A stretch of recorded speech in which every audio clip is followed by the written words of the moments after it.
précédente, donc je vais peut-être juste vous rappeler à tous qu'ici on est donc dans une énième séance de la BIS présente, et c'est une des séances qu'on a initiées il y a plusieurs années avec les éditions de la Sorbonne, représentées ici par Camille.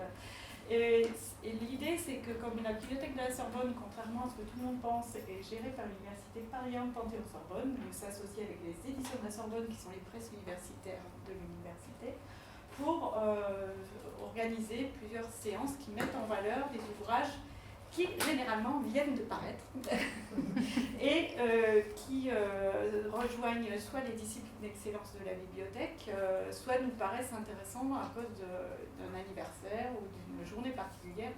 Et c'est le cas aujourd'hui. On a voulu articuler cet ouvrage qui s'appellera En couple, l'historienne et l'historien de l'art au travail, avec la journée évidemment de la femme qui aura lieu demain. Et le petit truc, c'est que le livre n'est pas paru, contrairement aux fois précédentes, mais c'est imminent, je crois.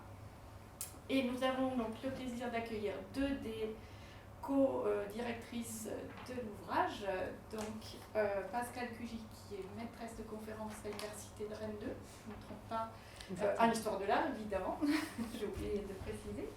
Et donc l'un des ouvrages, on va dire, fondateurs, et là encore, on a pu encore le trouver dans nos collections. Et Charlotte Fouché-Zarmagnan, vous êtes plutôt chargée de recherche au CNRS, donc c'est autre type de... Et vous avez travaillé sur les femmes, donc je pense qu'en fait, c'est tous vos domaines de recherche réunis qui ont mené à cet ouvrage, qui est le résultat d'une journée d'études. Voilà, mais je vais vous laisser, je pense, dire le reste. Merci beaucoup. On va peut-être baisser un peu la lumière parce qu'on a fait un diaporama avec pas mal d'images. Donc on est très heureuse de venir présenter cet ouvrage un peu en avant-première parce qu'on n'a pas encore vu les épreuves, pas encore vu l'ouvrage, mais ça nous a permis, cette présentation, de nous replonger un peu dedans. C'est un travail à 4 mains, comme vous le disiez, mais on est 2 voix pour le présenter ce soir. À 8 mains, oui. Voilà, moi, je suis que droitière. Mais... Donc je vais faire un petit point, effectivement, vous parliez d'une journée d'études sur la genèse de ce projet, parce qu'avant d'arriver à l'ouvrage, il y a tout un processus. Cette idée, elle m'appartient. En fait, j'ai été engagée pendant assez longtemps dans une habilitation à diriger des recherches. Et c'est un travail dans lequel, je ne sais pas si vous connaissez un peu cette étape d'une carrière universitaire ou d'une carrière de chercheur, c'est vraiment un point d'étape dans une carrière. Et notamment, ce qui est au cœur des discussions, c'est un mémoire inédit, une sorte de deuxième thèse que moi j'avais choisi de consacrer aux historiennes de l'art en France. Et pour ce travail, j'ai décidé de travailler sur un arc chronologique assez large qui allait du XVIIIe siècle au XXe siècle, en m'arrêtant aux années 70. Et au fur et à mesure des lectures, des recherches et de ce travail, cette dimension du couple, elle m'apparaissait comme un fil conducteur, comme quelque chose qui revenait et qui traversait les époques. Comme l'arc chronologique était très large et structurait ce mémoire un peu chronologiquement. Et je me suis dit qu'il y avait moyen de monter un projet, et pas seul, mais d'en faire vraiment un travail collectif avec d'autres personnes que moi, et surtout qui dépassait le cadre français que j'avais décidé comme périmètre de ce mémoire inédit d'HDR. Donc je me suis tournée vers François-René Martin, qui est l'un des rares et des grands spécialistes de l'histoire de l'art en France. Ils sont assez peu, et qui a été enthousiaste par le projet, qui avait plein d'idées de couples d'historiennes et d'historiens de l'art, et je pense que vous en aurez plein d'autres, parce qu'on n'a pas été exhaustif, hein, c'est vraiment une première étape. Voilà, qui m'a suivie. Il avait eu aussi la récente expérience d'avoir préfacé l'ouvrage de Margot et Rudolf Wittkower, Les enfants de Saturne. Donc c'était aussi un travail écrit à deux mains, et donc cette dimension du couple l'avait aussi particulièrement intéressé. Et il m'a parlé du fait que Pascal, à ce moment-là, donc je pense qu'on était en 2018, ou voilà, on remonte assez lointainement, tu venais de rentrer à l'INHA et tu t'occupais du programme autour de la bibliothèque d'art et d'archéologie Jacques Doucet, dans laquelle un premier jalon avait été de dépouiller un fichier du lectorat de cette bibliothèque aux origines de sa création, et dans lequel un fichier qui faisait apparaître des lectrices et des lecteurs, et en recoupant les trajectoires et en recoupant les biographies, eh bien, il y avait une dimension de couple aussi très forte, mais Pascal en parlera mieux que moi, parce qu'elle a consacré un très bel essai dans l'ouvrage sur ces dynamiques de couple au sein de la bibliothèque d'art et d'archéologie Jacques Doucet. Voilà, et partageant ton bureau, Pascal, Victor Class, donc c'est pour vous dire aussi qu'il y a une dimension humaine aussi dans ce travail-là, et je pense que voilà, c'est aussi peut-être le sujet qui vaut ça, mais il y a aussi cette dimension-là. Victor Class, donc qui ne peut pas être là ce soir, mais était aussi très partant pour nous rejoindre, et donc on a eu l'idée, comme première étape, de monter une journée d'études internationale, parce que, vous allez le voir, l'état de la recherche sur ce sujet-là est assez peu arpenté, du moins en France, et donc pour justement voir ce qui se passait ailleurs, on a écrit un appel à communication, et on a monté cette journée d'études qui a eu lieu le 7 octobre 2020 à l'INHA, à l'Institut national d'histoire de l'art, dans un moment, je ne sais pas si vous vous souvenez, un peu chaotique, parce que c'était l'après-confinement, donc on avait des allers-retours voilà, entre les confinements et les non-confinements. Donc ça s'est tenu sur un mode hybride, avec une jauge dans la salle en présentiel, des masques, les distances entre les tables, je ne sais pas si vous vous souvenez de ce moment-là, mais on a quand même pu tenir la journée. Et puis nos intervenants étrangers, malheureusement, étaient tous en visio. Et on avait quand même pas mal d'intervenants étrangers, parce qu'on s'est rendu compte que voilà, quand on a reçu les réponses à l'appel à communication, on a eu peu de Français mobilisés. On a 2 masterands, notamment Camille Loquet qui est ici et qui travaillait sur son mémoire sur le couple Stevens. Mais en fait, voilà, la recherche se passait plutôt à l'étranger. Il y avait un pôle assez fort en Grande-Bretagne, vous allez le voir, et qui est reconduit dans le sommaire de l'ouvrage, où on voit clairement que les études de genre et l'historiographie de l'art se rencontrent et donnent des dynamiques plus vivaces en Grande-Bretagne. On a eu un intervenant du Canada, d'Israël, de Belgique, d'Allemagne. Donc ça mettait aussi au jour, et vous pouvez voir aussi la rediffusion de cette journée d'études qui a été entièrement aussi captée et qui est encore disponible sur la chaîne YouTube de l'INHA. Donc ça mettait au jour un sujet assez neuf, du moins en France, sur cette dimension justement du couple dans l'écriture et la réflexion, le travail de l'histoire de l'art, d'autant plus que le dictionnaire de l'INHA, parce que ça part aussi de cette dimension-là, donc voilà, j'ai mis quelques éléments, mais c'est voilà, le dictionnaire de l'INHA, il y a un grand dictionnaire critique des historiens de l'art actifs en France de la Révolution française à la Première Guerre mondiale, qui existe depuis 2009. Et sur les un peu plus des 300 notices qui le composent, une notice et demie est consacrée aux femmes. Alors, il y a une notice entière à une femme, qui est Emilia Dilk, qui n'est pas française, qui est une britannique. Donc, on voit encore ressortir aussi le pôle anglais, mais qui travaille sur l'art français, du XVIe au XVIIIe siècle. Et la femme ennemie, la moitié, c'est Jeanne Dieulafoy, qui partage sa notice avec son mari, Marcel Dieulafoy. Donc là, on voit émerger aussi cette dynamique de couple. Mais vous voyez que voilà, la question des femmes en histoire de l'art et de la participation des femmes à l'écriture de l'histoire de l'art et à la construction aussi de la discipline était vraiment un angle mort en France de la recherche. Cette journée, elle a aussi été l'occasion de présenter un ouvrage important qui a été édité par l'INHA, qui sont les fragments sur Aby Warburg, qui ont été écrits par Gertrude Bing. Gertrude Bing, qui est la fidèle assistante d'Aby Warburg, en tout cas c'est comme ça qu'on la présente habituellement. Nous, on a essayé de montrer dans cet ouvrage une autre facette d'elle, avec un rôle plus moteur dans toute l'entreprise Warburg, l'Institut Warburg, l'Atlas Mnemosyne, etc.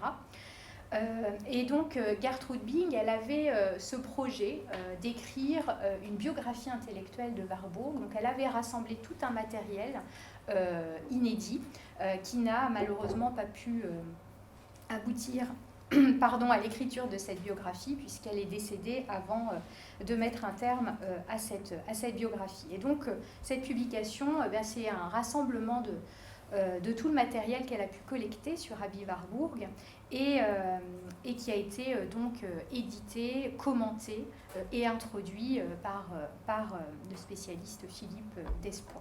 Donc, pour revenir en 2 mots sur Gertrude Bing, pour ceux qui ne la connaissent pas, c'est une historienne de l'art, formée à l'histoire de l'art et à la philosophie, donc assistante d'Aby Warburg, qui joue un rôle très important dans la construction de l'Institut Warburg à Hambourg, enfin de la bibliothèque Warburg à Hambourg, qui devient ensuite Institut Warburg à Londres, et elle va même être amenée à diriger cet institut dans les années 50.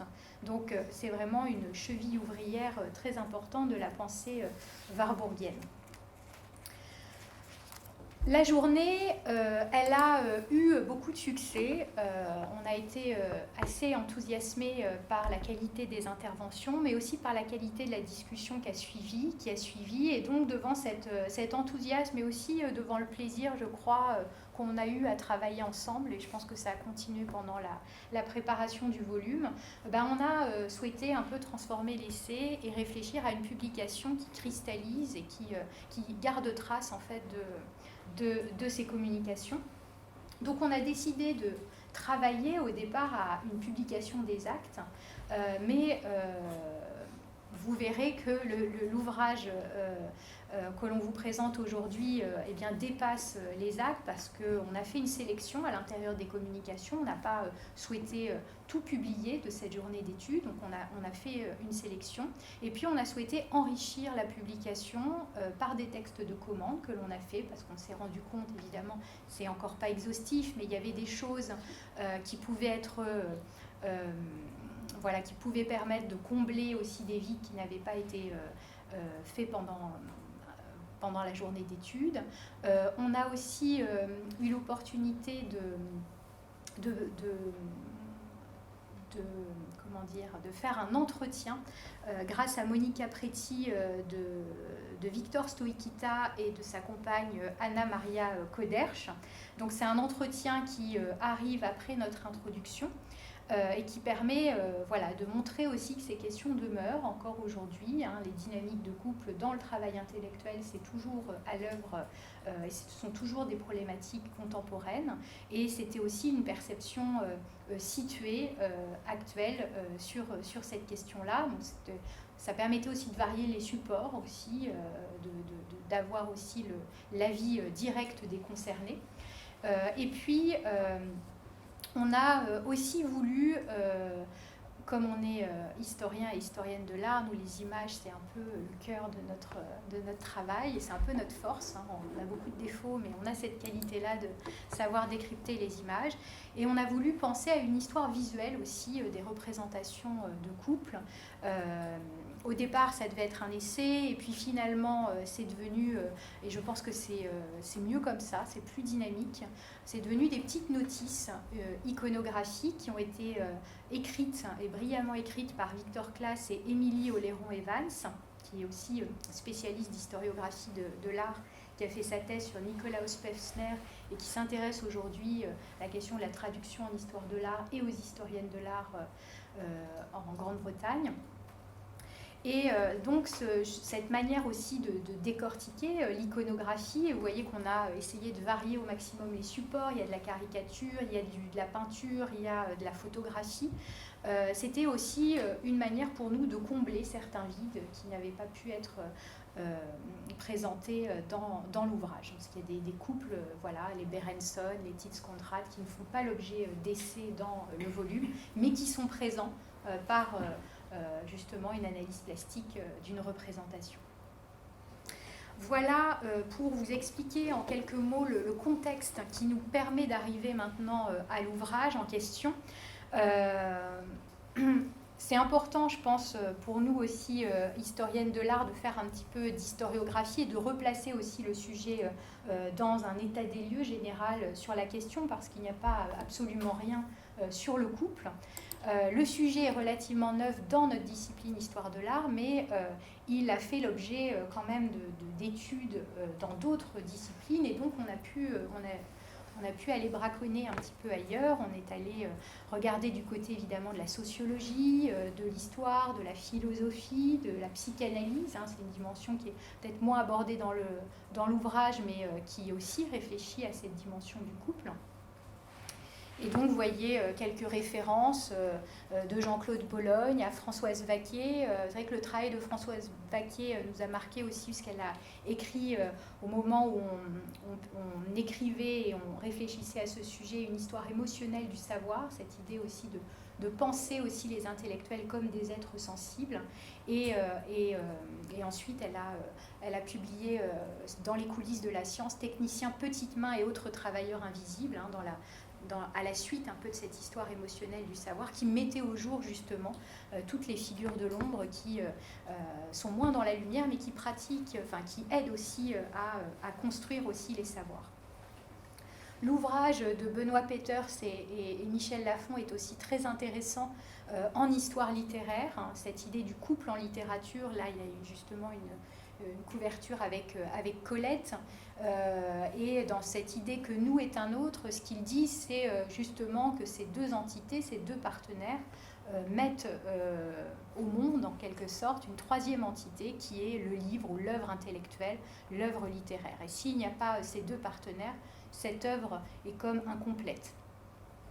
Et puis au moment aussi où on a réfléchi à ce sujet, il y avait à ce moment-là un numéro d'études sociales sur les couples d'intellectuels dans une dimension peut-être plus politique de la question, et qui nous a aussi beaucoup aidé dans notre réflexion. Je crois que c'est un numéro coordonné par Mélanie Fabre.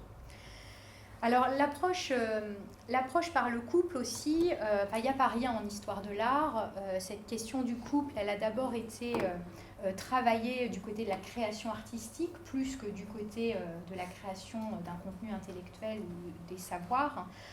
Et je vous ai mis quelques éléments autour des couples d'artistes, 2 affiches d'exposition et une publication,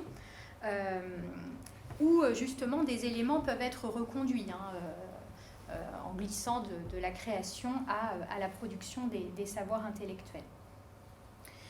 Il y a aussi ces actes du colloque. D'ailleurs, Pascal, je crois que c'était à ce moment-là qu'on s'est rencontrés pour la première fois à Poitiers. Donc on voit que voilà, ce sujet nous suit finalement.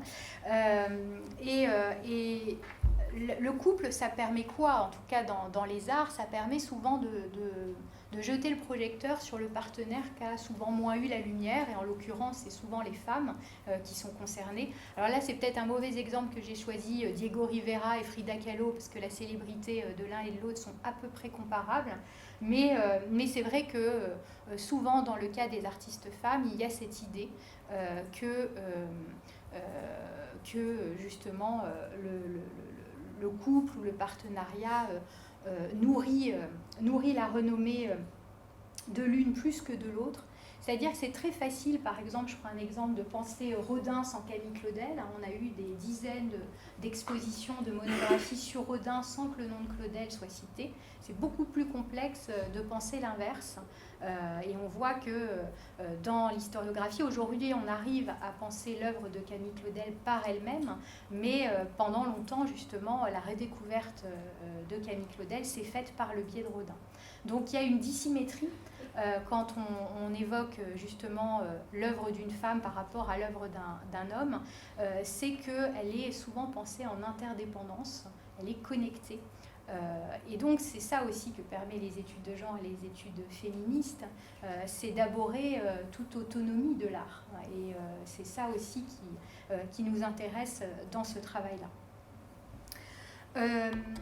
Et puis, bon, alors il n'y a pas absolument rien. On a fait aussi un travail un petit peu de veille beaucoup plus ciblé sur la question justement du couple dans l'historiographie de l'art. Il existe 3 articles qui sont particulièrement importants pour nous parce qu'ils font vraiment le point sur la question. Ça reste quand même des cas d'études qui sont cantonnés à l'approche monographique.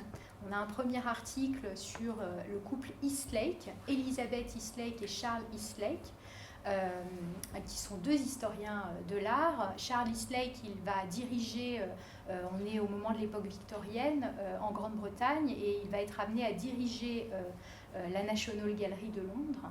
Et ce que montre Adele Ernstrom dans cet article, qui est assez vieux finalement, assez ancien, on est en 1992, donc vous voyez que ça peut être un sujet assez ancien. Elle montre que cette construction de la collection de la National Gallery va se faire aussi avec l'aide d'Elizabeth Eastlake, qui elle-même est historienne de l'art, qui va traduire, elle parle plusieurs langues et qui va traduire des textes théoriques sur l'histoire de l'art, notamment en allemand, de l'allemand vers l'anglais. Donc il y a une vraie connaissance de l'histoire de l'art, qui écrit aussi un très bel article sur la photographie, l'un des premiers articles d'histoire de la photographie, à la fin du 19e siècle.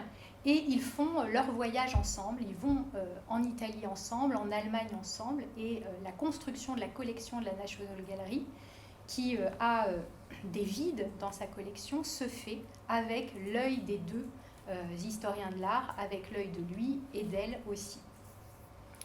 Le deuxième article important, c'est celui de Catherine Brush, qui porte sur le couple Porter, Arthur Kingsley Porter et Lucy Wallace Porter, qui, moi personnellement, est un article qui m'a beaucoup marqué, qui montre, donc Catherine Brush est une médiéviste qui est vraiment très spécialiste de la construction de l'histoire de l'art médiéval, et elle montre que l'œuvre de Kingsley Porter, il va notamment se faire une spécialité en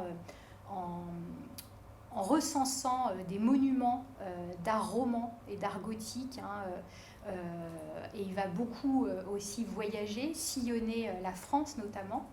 Et elle montre que c'est elle, Lucy Wallace Porter, qui photographie l'ensemble des monuments, et que donc la pensée de lui se construit à travers son regard à elle, puisque c'est elle qui fait les cadrages, c'est elle qui choisit les points de vue, c'est elle qui photographie, qui capte ces monuments. Et il y a tout un appareil visuel qui accompagne d'ailleurs l'écriture et la pensée de Kingsley Porter, que l'on doit à elle.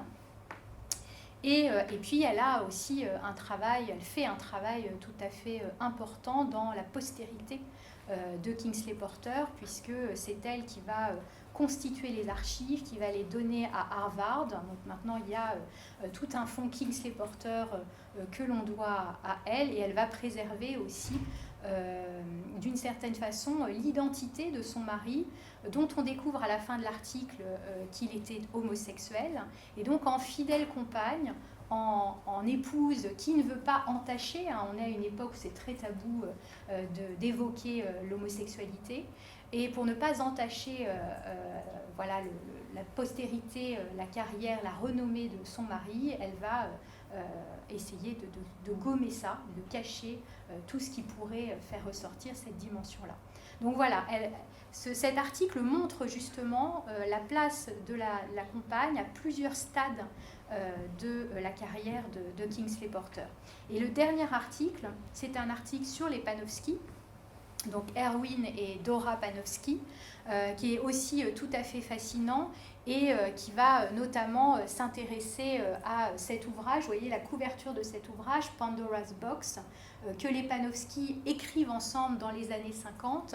Et Pandora's Box, c'est une contraction de Panofsky et Dora Panofsky, qui montre justement dans ce nom la collaboration de l'un et de l'autre. C'est vraiment un livre qui est identifié comme étant à deux mains, même si Dora Panofsky a souvent été reléguée comme étant la compagne d'Erwin Panofsky, avec la complicité de l'intéressé, qui n'aimait pas que sa femme soit trop dans la lumière. Donc, voilà, c'est pour faire un petit point aussi, un petit état des lieux de ce qui existe sur le sujet, mais vous voyez que c'est des articles qui s'arrêtaient finalement à une dimension monographique, et nous, on a souhaité dans cet ouvrage avoir une approche plus collective, et donc dans l'introduction, on a essayé aussi de mettre en évidence des thématiques qui se croisent, qui sont transversales d'un couple à l'autre. Voilà. Donc, ce qu'on peut dire aussi sur notre approche et sur les enjeux de ce livre, c'est d'abord cette idée que l'histoire de l'art, comme beaucoup d'autres disciplines bien sûr, mais s'est construite pendant très longtemps sur des hiérarchies, a souffert des hiérarchies. Les beaux-arts, pendant longtemps, on ne parlait que des beaux-arts, que de la peinture, de la sculpture, de l'architecture, et aussi du mythe de la singularité. Donc l'histoire de l'art s'est construite comme ça sur des choses très normées, très ancrées, qui empêchaient de penser parfois autrement d'autres sphères de l'art dans lesquelles les femmes pouvaient être présentes, et aussi justement la dimension collective et collaborative de la recherche intellectuelle. Vous voyez, dans l'artiste, on a eu souvent le mythe du génie qui possède un don, qui possède du talent, mais on a plus tardivement pensé l'art comme un travail aussi, comme quelque chose qui a des réalités sociales, des réalités économiques, et donc qui le déconnecterait aussi des autres. Et à l'histoire des grands artistes, si vous regardez une bibliothèque d'histoire de l'art, vous avez souvent des noms qui se répètent, David, Delacroix, Monet, Picasso, répond aussi d'une certaine façon l'histoire des grands historiens de l'art, avec aussi des noms qui se répètent. J'ai mis, merci Pascal, la couverture de l'ouvrage d'Heinrich Dilly, qui est l'un de celui qui va construire aussi l'histoire de l'art en Allemagne. Et vous voyez qu'on a cette galerie de portraits d'hommes avec cette liste de noms. Et ça, c'est quelque chose qui va se répéter aussi dans l'historiographie. Donc, ce que je vous disais, c'est ce que favorise notamment l'histoire sociale de l'art, et à l'intérieur de laquelle on a les études féministes et les études de genre, c'est de procéder à un travail de reconnexion avec l'environnement, avec l'époque et la culture dans lequel évoluent les artistes et aussi les intellectuels, et donc d'éviter de penser par le singulier, la singularité, par l'exceptionnalité aussi, ces artistes ou ces individus, mais de les considérer comme un homme ou une femme comme les autres. L'histoire de l'art, ça c'est une proposition que moi je fais dans mon habilitation à diriger des recherches, c'est qu'elle a eu besoin de se construire sur des figures masculines, et notamment des figures patriarcales. On retrouve tout ce motif du père de l'histoire de l'art, souvent contenu chez Winkelmann, pour certains chez Panofsky, pour d'autres, chez Vasari, pardon. Mais ce que moi j'ai essayé de montrer, c'est que l'histoire de l'art a été a souffert pendant longtemps d'une étiquette féminine qui l'a décrédibilisée par rapport aux autres sciences de l'art. L'histoire de l'art, c'est les images, surtout du point de vue de l'histoire, c'est-à-dire qu'on peut considérer l'histoire de l'art comme l'une des branches, comme une branche féminine de l'histoire, parce qu'elle s'intéresse aux images, et donc que nous, finalement, nos images, c'est un peu nos sources, mais qu'il y a une prévalence du texte sur l'image. Et puis, il y a aussi cette idée, notamment autour de l'école du Louvre, qu'il y a une dimension mondaine aussi de l'histoire de l'art, qui est liée aussi à une forme d'élitisme que l'on retrouve dans les galeries, dans les expositions, etc.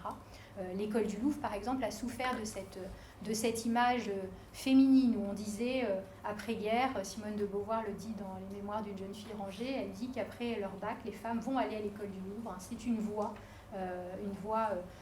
bien acceptée, encouragée pour les jeunes filles de bonne famille. Et voilà, il y a aussi cette dimension-là qu'il faut avoir à l'esprit. Donc pour se débarrasser en quelque sorte d'une étiquette féminine, et donc féminisation parfois vaut dévalorisation, et devenir science, l'histoire de l'art va devoir se construire sur des modèles masculins qui font autorité.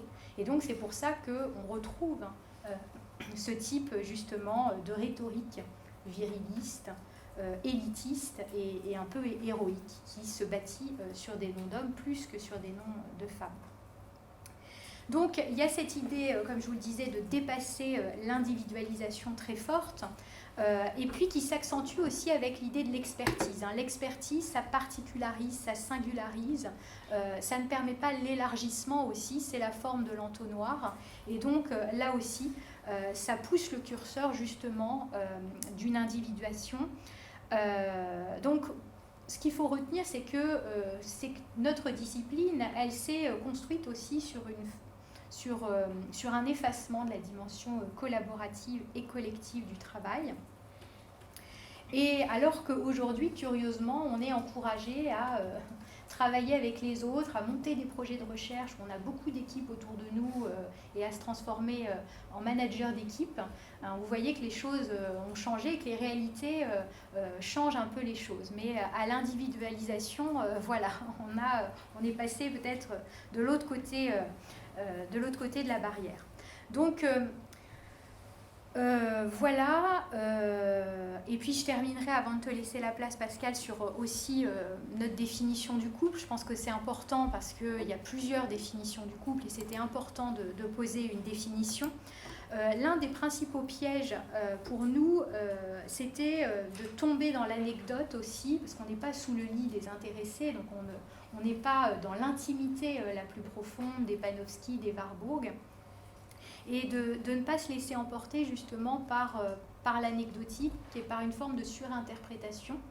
Donc on a vraiment pris le parti de s'en tenir aux sources, mais de s'en tenir à tous les écrits intimes qui étaient à notre disposition, les correspondances, les lettres. Il ne fallait pas reconduire aussi le cliché tenace de la compagne qui empêcherait toute création intellectuelle ou toute création artistique, qui ne comprendrait pas le grand savant. Il y a cette idée-là aussi qu'elle accompagne, mais qu'il ne faut pas qu'elle prenne trop de place aussi. Et donc on a voulu dépasser aussi ces stéréotypes-là pour rentrer dans la vie avec de la manière la plus précise possible la vie de chaque personne qui constituait notre corpus. Donc s'en tenir aux sources. Quelles sources ce travail met au jour l'importance du paratexte, ce qui entoure le texte, c'est-à-dire les dédicaces. Vous en avez un petit florilège ici, peut-être que Pascal, oui, on pourrait en lire quelques-unes parce que... Peut-être qu'on va lire, c'est un florilège que l'on retrouve dans les actes de la recherche en sciences sociales. En novembre 1975, dans un article de Luc Boltanski, alors c'est des inventions et puis de véritables dédicaces, alors je vais vous en lire quelques-unes. À ma femme, collaboratrice patiente et conseillère précieuse, elle qui vit peu à peu se développer cette étude, l'aurait mieux que moi peut-être parachevé. Il m'est doux de la lui dédier en lui redisant que nos 16 années de travail, interrompues par l'horreur de la Grande Guerre, ne m'ont été que bonheur. Ou encore à ma femme, compagne de mes travaux. Et puis, celle-ci que j'aime beaucoup, enfin qu'on aime beaucoup et qu'on a d'ailleurs mis dans notre livre. Je dédie ce livre à ma femme Brenda en témoignage d'affection et de respect. Presque tout le pénible travail de rédaction a été fait à la maison. Elle a su, tout en s'occupant de 4 très jeunes enfants, ménager les périodes calmes dont un mari a besoin pour affronter la machine à écrire. Seuls ceux qui ont vécu semblable expérience mesureront l'étendue de ma dette envers elle. Donc on est à la fois dans les clichés et dans leur mise à nu. Donc c'est extrêmement intéressant de s'intéresser à ces notes de bataille. Ces dédicaces qu'on ne regarde pas trop, en tout cas elles ne font pas l'objet d'un examen intellectuel. Donc c'est tout ce paratexte, sont ces dédicaces, les remerciements, les notes, les égo-témoignages aussi, et puis tout le métatexte, donc ce qui est sur le texte, les recensions scientifiques aussi qui permettent d'avoir des éléments aussi sur le contexte dans lequel a pu éclore une recherche ou un ouvrage. Donc notre envie a été de décortiquer les multiples possibilités de faire couple. Souvent les conjointes peuvent être... on dit qu'elles empêchent la création, qu'elles la soutiennent, qu'elles sont des petites mains. Il y a aussi cette dimension de la complémentarité fertile, cette idée que justement une œuvre serait incomplète s'il n'y avait pas l'ajout de chacun des partenaires. Et puis voir le partage du travail à l'œuvre dans ses supports, dans son écriture, tout ce qui est traduction, recherche documentaire, construction d'un index, d'un répertoire, les relectures, la constitution de l'archive aussi pour l'après. Donc, en résumé, que permet l'approche du couple pour étudier autrement le processus du travail intellectuel ? Les questions auxquelles on a essayé de répondre, et elles ne valent pas seulement que pour l'histoire de l'art, ce sont des questions qui dépassent évidemment les disciplines, c'est quelles sont les opportunités offertes ou non par le couple, comment se construit à deux le partage des savoirs et des tâches matérielles qui l'entourent, quelle stratégie le couple peut-il servir, est-ce qu'il reconduit automatiquement des rapports de pouvoir, est-ce qu'il est vecteur de rivalité ou d'émulation, est-ce qu'on peut envisager le couple comme un moteur de réalisation de soi par l'autre. Donc ici, il s'agit d'une autre contribution aussi à l'histoire des idées, à l'histoire intellectuelle, qui passe par l'ordinaire, par le domestique, on l'a vu, par la matérialité de l'écriture, le pragmatisme de la pensée. C'est vrai que souvent, l'histoire de l'art s'est construite sur les théories, les idées, mais on a gommé finalement tout l'aspect pratique. Construire un index, faire un répertoire, c'est aussi faire de l'histoire de l'art, parce que... bibliothécaire, vous le savez bien, parce que ça construit aussi une manière de penser, une manière de s'orienter aussi dans la pensée. Et ça, c'est quelque chose aussi de profondément subjectif. Mais sont des tâches qui ne sont pas rendues visibles. Donc ce travail, c'est aussi encourager nos collègues à voir aussi... les menues tâches, à voir l'invisible, à voir ce qui se passe dans les coulisses aussi de la science et qui n'est pas toujours justement auquel il n'est pas toujours fait justice, auquel on ne rend pas toujours hommage. Donc il y a deux objectifs dans ce travail. Le premier, c'est aussi évidemment de réévaluer des figures oubliées. Le couple est un prisme possible pour exhumer des vies de femmes, pour mettre en lumière des femmes. Et puis, la deuxième chose, c'est interroger la spécificité du travail à plusieurs, comme je vous le disais, dans toutes ses composantes, la rivalité, la domination, mais aussi l'émulation, l'émancipation. Moi, je suis persuadée, pour l'éprouver régulièrement, que le fait de travailler avec d'autres me permet aussi de mieux comprendre ma propre pratique, de mieux me comprendre individuellement. Donc il y a une vraie articulation entre sa propre trajectoire qui peut gagner aussi en force en se confrontant aussi à la discussion avec autrui.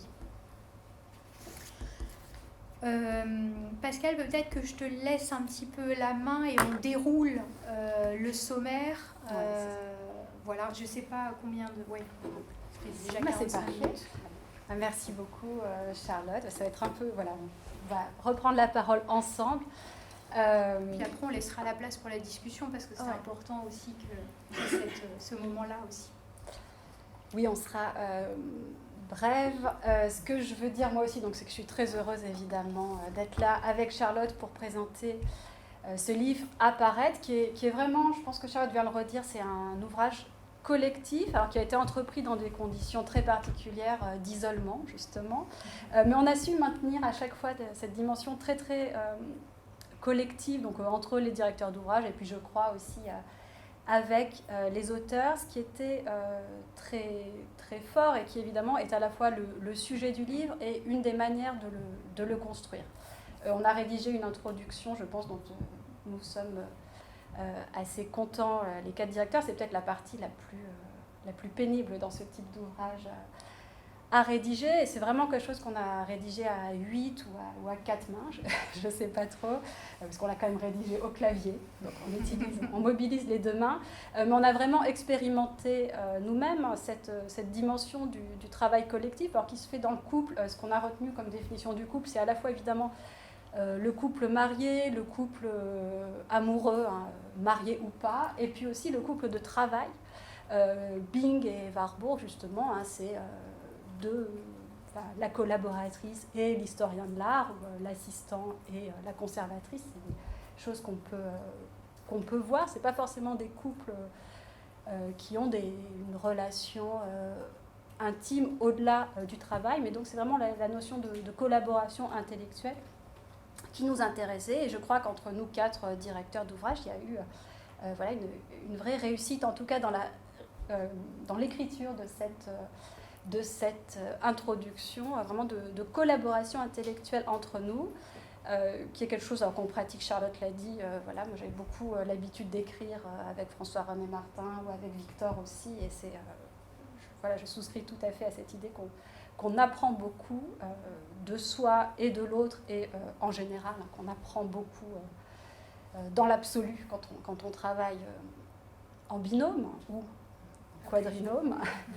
Et en tout cas, malgré toute la dimension, ce qu'on a pu éprouver aussi, hein, qu'on éprouve toujours dans la réalisation de ce type d'ouvrage, hein, c'est des inégalités parfois dans la répartition du travail, mais ici en tout cas, qui se soldent vraiment par des apports et des gains réels aussi, d'un point de vue intellectuel. Donc ce que je propose, c'est qu'on balaye ensemble le sommaire de cet ouvrage avec quelques images, hein, puisque l'aspect visuel nous a beaucoup intéressés.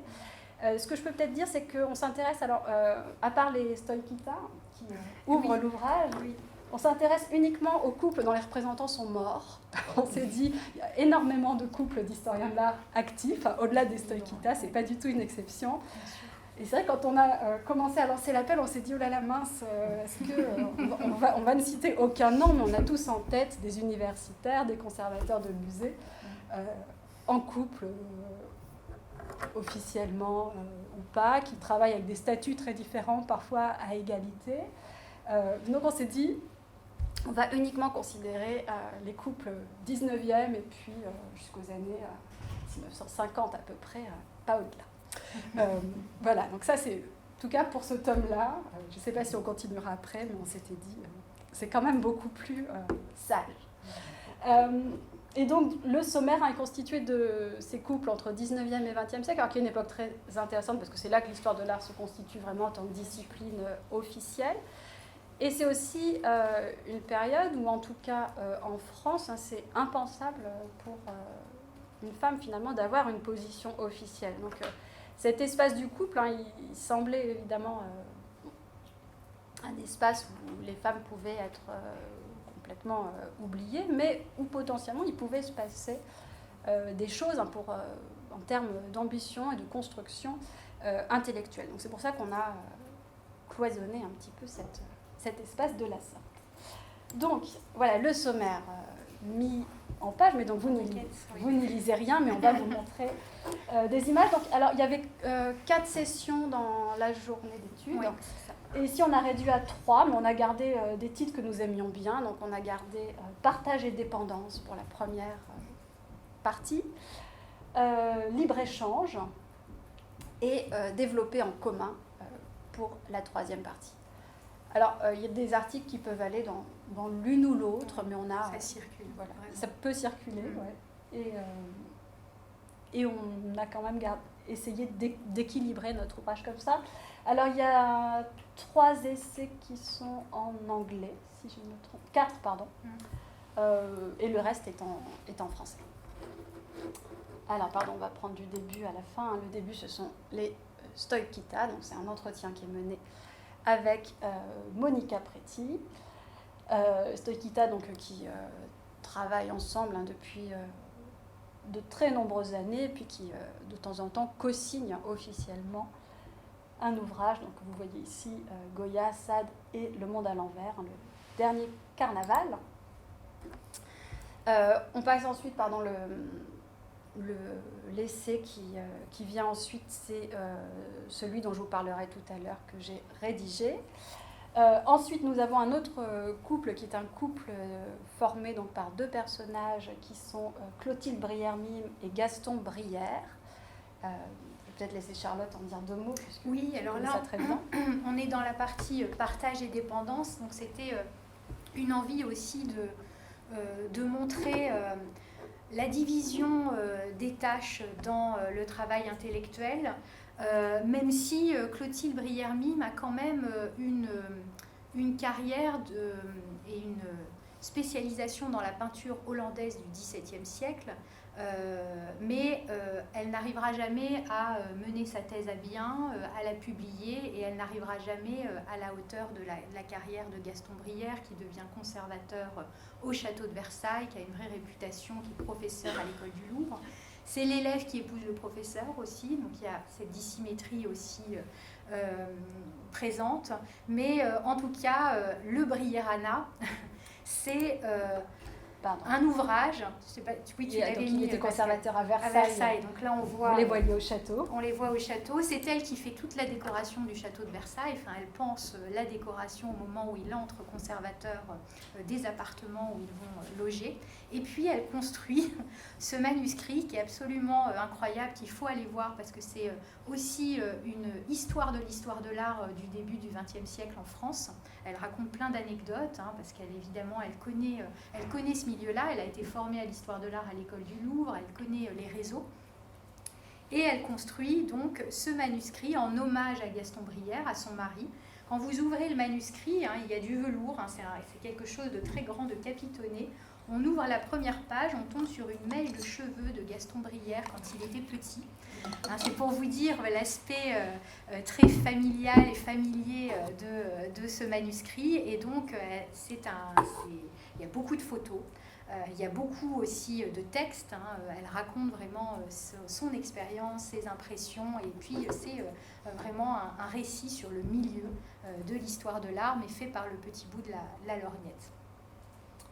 Donc voilà, pardon, c'est Jérôme Delatour, conservateur à la bibliothèque de l'Institut national d'histoire de l'art, qui a été chargé de cette Et je rajoute juste là que c'était aussi une occasion à travers cet ouvrage de valoriser aussi des archives et des documents de l'INHA, de la bibliothèque de l'INHA. Et donc c'est aussi pour ça qu'on a choisi aussi ce texte. Alors ensuite, nous avions commandé donc, un essai à Émilie Amen, donc, qui est aussi donc, de l'Université Paris 1, qui est une spécialiste de la mode et qui s'est intéressée donc, à un couple qui a fait énormément pour l'histoire de la mode, qui est le couple formé par François Boucher et Madeleine, alors j'ai oublié son premier nom, en tout cas elle est connue sous le nom de Madeleine Boucher. Et notamment, donc, alors vous les voyez là dans une photo, ils sont en train, Madeleine est à droite en train de mannequiner une robe 18e siècle, donc dans le cadre d'une exposition qu'ils organisent, je crois que c'est en Suède. Et c'est vraiment un couple qui a travaillé ensemble sur une discipline qui justement ne faisait pas partie des beaux-arts au sens traditionnel et qui a énormément fait pour la naissance, l'institutionnalisation de cette discipline en France. Et donc François Boucher signe des ouvrages qui s'appuient presque entièrement sur un fichier, qui est le fichier Boucher, qui est conservé aux arts décoratifs encore aujourd'hui, et qui est composé de tas de petites fiches qu'il réalisait avec Madeleine. Donc c'est vraiment, on est dans une collaboration intellectuelle extrêmement intense, dans le cadre vraiment de l'écriture d'une histoire qui est l'histoire vestimentaire, qui est extrêmement difficile à penser en ce début de XXe siècle. Alors on a 2 essais qui s'intéressent à la figure de Gertrude Bing, que vous voyez ici, donc figure qui a fait l'objet de plusieurs publications ces dernières années extrêmement stimulantes. Donc on a un essai donc, de Laura Tack qui s'intitule Décroiser le bâton de sourcier, la contribution de Gertrude Bing à la vie intellectuelle d'Abby Warburg. Donc là on est dans la construction, dans l'étude de ce couple au travail, en quelque sorte, puisqu'il ne s'agit pas d'un couple à la vie, voilà. Enfin, à la vie au travail, c'est dur de distinguer les deux, mais en tout cas, oui, d'un couple dans le sens amoureux ou marital du terme. Exactement. Et donc, on a ensuite un autre... Ce que met au jour aussi cet essai, bon, on ne devrait pas rentrer dans le détail, mais moi, ce qui m'a marqué, c'est qu'en fait, Gertrude Bing va rédiger un index qui permet de s'orienter dans la pensée de Warburg. Je ne sais pas si vous connaissez la pensée de Warburg, c'est quand même en escalier, hein, c'est l'Atlas Mnémosyne, c'est des rapprochements iconographiques qui n'ont pas forcément de sens, mais qui ont un sens formel plus que contextuel ou historique. Et elle va rédiger un index qui permet de s'orienter dans la pensée de Warburg. C'est pas rien, quoi. C'est quelque chose d'assez fort. En plus de tout ce qu'elle fait institutionnellement pour l'Institut, pour la bibliothèque et pour la postérité de Warburg. Oui, donc cette contribution, elle met au jour l'apport fondamental d'un point de vue intellectuel de l'index créé par Bing, donc elle réhabilite, je ne sais pas si c'est le mot, mais met la lumière sur l'importance de ces outils qu'on dit réservés souvent aux petites mains et qui nécessitent en fait une connaissance très intime et une maîtrise complète de la pensée de l'auteur pour lequel l'index est réalisé. Un autre essai qui évoque cette figure donc, de Gertrude Bing, c'est un très bel essai de Simon Séguier-Fauché qui s'intitule « Te survivre ne va pas de soi » et qui s'intéresse donc à 2 couples de l'Institut Warburg, qui sont donc le couple formé par Gertrude Bing et Fritz Zaxel, dont vous voyez ici des images. Et donc c'est je ne sais pas si tu veux en dire 2 mots, hein, c'est un couple, je sais pas, voilà, c'est assez difficile, hein, finalement on aurait dû réfléchir aux bonnes expressions pour caractériser, je ne sais même pas si on peut dire si c'est un couple à la ville, hein, parce qu'ils vivent ensemble, mais c'est quand même une relation qui n'est pas très formalisée. Mais il y a beaucoup d'élaboration intellectuelle au sein de ce couple. Il y a l'organisation du lieu de vie qui est très réfléchie. Donc, il y a beaucoup à en dire d'un point de vue concret, organisationnel. Et puis l'autre couple, c'est le couple formé par... Très belle image aussi, par Margaret et Edgar Wien, qui est un autre couple qui gravite autour de cet Institut Warburg, avec un rapport intellectuel qui est extrêmement différent, mais justement, donc, il interroge les 2 places, les positionnements, en fait, pour chaque couple à différents moments de leur existence.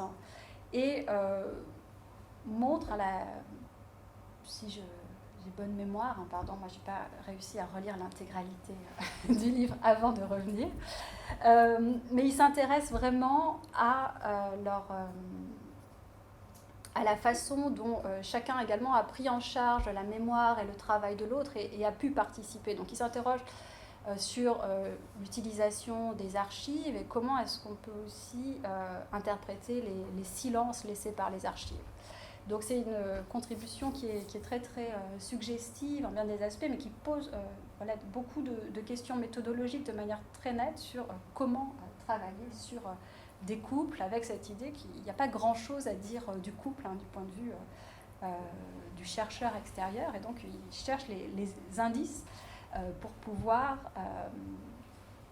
dire des choses intéressantes sur ces couples, ce qui est aussi un des enjeux de ce livre. Charlotte parlait tout à l'heure comment éviter l'anecdotique, comment traiter ce matériau, et c'est vrai que je pense que ça nous a tous travaillé très fortement pendant cet ouvrage. Alors après on passe à la deuxième partie qui s'intitule Libre-échange. Tu veux que j'en dise un mot, Pascal? Oui, vas-y. Oui, alors c'est Michael Field, donc c'est un texte de Frankie Dieter. Donc là, on va aborder un peu le corpus victorien anglais dont je vous parlais. Michael Field, en fait, c'est un pseudonyme qui réunit deux femmes, Edith Cooper et... Katharina. Alors, je ne me rappelle Catherine Bradley. Catherine Bradley, oui, voilà. Et elles ont choisi justement de se réunir sous un pseudonyme masculin pour écrire sur l'art et pour publier sur l'art. Donc elles travaillent sur leurs écrits et sur leur complicité intellectuelle. Le titre de l'essai, c'est At the Age of Art History, parce que comme le disait Pascal, on est vraiment au bord de l'histoire de l'art. On n'est pas dans une histoire de l'art labellisée comme discipline académique, mais on est dans de la littérature artistique. Vous avez mis plumes et pinceaux, on est un peu dans tout ce discours très élargi sur toute la littérature sur l'art, parce que tout n'est pas de l'histoire de l'art non plus. Donc voilà. Peut-être celui d'après, qui est un petit peu aussi dans le prolongement, toujours dans l'époque victorienne. Alors libre-échange, c'est un peu aussi une réflexion sur d'autres manières de faire couple et qui dépasse un peu la norme hétérosexuelle, l'hétéronormativité, mais qui pose aussi des manières plus marginales ou même plus virtuelles de faire couple. Et c'est le cas ici dans le texte de Thomas Hughes, qui construit un couple. Puisque Walter Pater et John Ruskin n'ont jamais été en couple ensemble, mais c'est par leur positionnement intellectuel autour de la cathédrale d'Amiens que Thomas Hughes est réuni comme couple, et donc il bâtit de toutes pièces en fait ce couple d'intellectuels en confrontant leurs idées, en confrontant leurs approches méthodologiques. Voilà, il y en a un qui est plus du côté de l'esthétique ou du tournant psychologique de l'art, et l'autre qui va être plus sur une contextualisation historique. Donc les approches ne sont pas les mêmes. Donc là, on a aussi une autre manière de penser le couple en histoire de l'art. Oui, en pensant vraiment cette question des textes qui se répondent, des dialogues dans les notes de bas de page, notamment entre ces deux auteurs. Il pose la question de la création d'une intimité intellectuelle aussi, je pense, chez des personnages qui ne se fréquentent pas, ne partagent pas le même espace de vie. Qui sont actifs à la même époque et qui ont les mêmes objets d'études, mais qui, semble-t-il, n'ont pas correspondu ensemble et peut-être ne se sont pas rencontrés. Il n'y a pas de preuve de ça. Francesco Ventrella, donc ça c'est un texte de commande.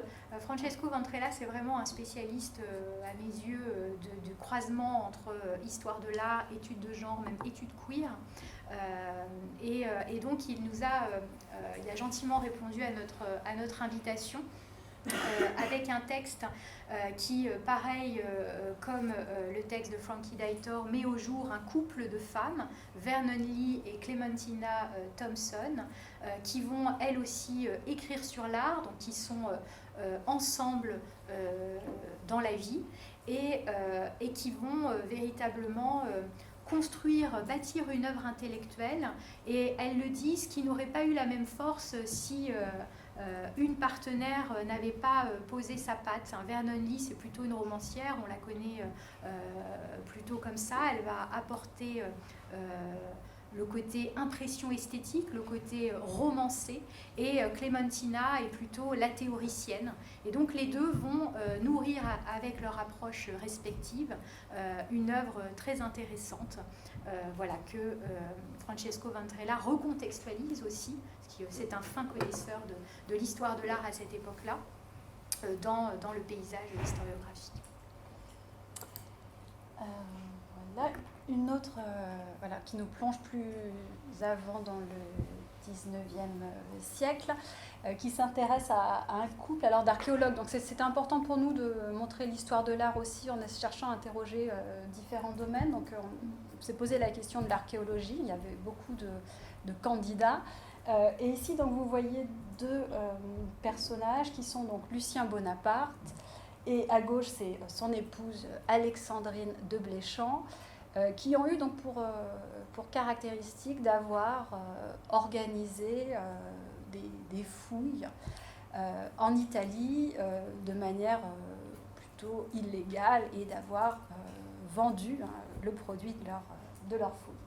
Ce qui est assez intéressant, c'est qu'en fait, dans l'archéologie, l'image d'Alexandrine de Bléchamp est assez abominable, tandis que celle de son mari est plutôt positive. Donc cet essai s'interroge beaucoup sur la façon dont l'histoire de l'archéologie a perçu ces deux figures, dont les archives montrent en fait qu'elles ont eu toutes les deux le même rôle et qu'elles ont vraiment travaillé ensemble à ce pillage en quelque sorte, qui était en même temps une étude assez passionnée de ces vestiges archéologiques. Donc là, c'est une étude qui permet vraiment de voir la dissymétrie dans la réception et la mauvaise réputation des épouses par rapport à leur mari. Je crois que c'est le dernier de cette partie, celui donc de François-René Martin, qui s'intéresse donc au Wittcover qu'il connaissait déjà très bien, donc ils ont signé ensemble Les Enfants de Saturne, mais qui est un essai qui développe autour de cette question du couple Wittcover, qui est un couple qui a dû fuir l'Allemagne nazie, qui s'est retrouvé un petit peu à Londres avant de devoir émigrer aux États-Unis. Il pose la question de la place des couples parmi toute cette vaste population d'historiens de l'art forcés à l'exil dans les temps tragiques de la Seconde Guerre mondiale. Donc il pose la question de comment rester ensemble, comment se réorganiser, comment continuer à travailler dans ces conditions tragiques de l'exil et de la façon dont l'exil a pu façonner la pratique de ces couples d'historiens et d'historiennes de l'art. D'où le titre « Homeless ensemble, Margot et Rudolf Wittcover parmi d'autres historiennes et historiens de l'art dans des temps tragiques ». Alors, la dernière section. Ah oui, donc développé en commun. Donc on retrouve ce couple d'archéologues dont Charlotte a mentionné tout à l'heure l'existence sous la forme d'une seule notice dans le dictionnaire des historiens et des historiennes de l'art, ce qui montre leur caractère assez inséparable. Puisque c'est un couple qui a vraiment mené des fouilles archéologiques ensemble en Perse, qui est à l'origine d'un très grand nombre, de la présence d'un très grand nombre d'objets archéologiques au musée du Louvre, dont la frise des archers du palais de Darius, si je ne dis pas de bêtises, et qui est un couple tout à fait fascinant. Jane Dieu-Lafoy, c'est une figure tout à fait frappante du début du XXe siècle. C'est une des seules femmes autorisées officiellement à porter le pantalon en France, et donc elle participe aux campagnes archéologiques de son époux, qui est un chercheur qui a son siège à l'Institut, et donc elle va énormément mettre en scène leurs fouilles archéologiques. Elle va beaucoup écrire, diffuser dans les journaux son propre vécu et évidemment raconter le travail qu'elle mène en couple dans des territoires isolés, éloignés. Merci. Voilà, on a ensuite la contribution de Camille, qui est ici, donc c'est un grand plaisir de la publier. Donc c'était une contribution qui était son sujet de master, qui est consacrée à deux couples en quelque sorte, deux couples avec trois individus. L'individu pivot étant Nina Spalding, qui est une Américaine qui a commencé sa carrière construisant, si je ne dis pas de bêtises, vraiment de toutes pièces, le musée de Toledo avec son premier époux, qui est, j'ai oublié son prénom, George Stevens, pardon. Voilà, George Stevens. Donc ils ont vraiment élaboré et ensuite dirigé ensemble ce musée, alors dirigé avec toutes les inégalités qu'il peut y avoir dans ce type de carrière qui sont assez inattendues. Hein. Lui est directeur, elle est assistante avec un salaire extrêmement bien moindre. Elle s'occupe de tout, il s'occupe de beaucoup de choses aussi. Et donc, à la mort de George Stevens, Nina Spalding va être approchée, on peut dire, par un jeune conservateur français qui va devenir son deuxième époux et qui est Georges-Henri Rivière. Donc, il me semblait une histoire, un cas absolument fascinant de rapport entre les États-Unis et la France aussi, hein, puisque donc, elle va beaucoup apporter à la contribution de Georges-Henri Rivière, notamment dans l'organisation d'expositions. Elle va beaucoup faciliter ses contacts aux États-Unis. Et donc, c'est vraiment un cas extrêmement passionnant, cas d'autant plus intéressant. Pardon. J'ai enlevé que Nina Spalding a en fait publié une vie de son premier époux. Donc, on est vraiment dans la même configuration que Clotilde Briard-Mime qui écrit un ouvrage en hommage à la carrière de son époux. Donc elle raconte toute la vie de George Stevens. Et donc c'est un livre qui, contrairement au Brierana, est destiné à la diffusion. Donc il y a aussi toute cette question de la participation du conjoint à la mémoire du disparu. Et ça, c'est quelque chose qui revient dans pratiquement toutes nos communications et nos essais. Alors, pardon, après, il y a 2 essais sur l'histoire de la photographie. Ça, c'est assez intéressant parce que c'est 2 couples qui sont évoqués dans ces essais. Donc, le premier, c'est Helmut et Alison Gernsheim, que vous voyez ici dans cette image assez intéressante avec les rayures très graphiques. On sent vraiment que ces 2 personnages qui devaient tout à fait... Enfin, on a l'impression d'un fonctionnement de couple déjà très, très typique quand on voit cette image. Et donc les Gernsheim sont vraiment des acteurs moteurs de l'histoire de la photographie, avec un autre couple, voilà, les Newells, qui est les 4 individus, hein, là encore, travaillent beaucoup ensemble, se connaissent, se fréquentent.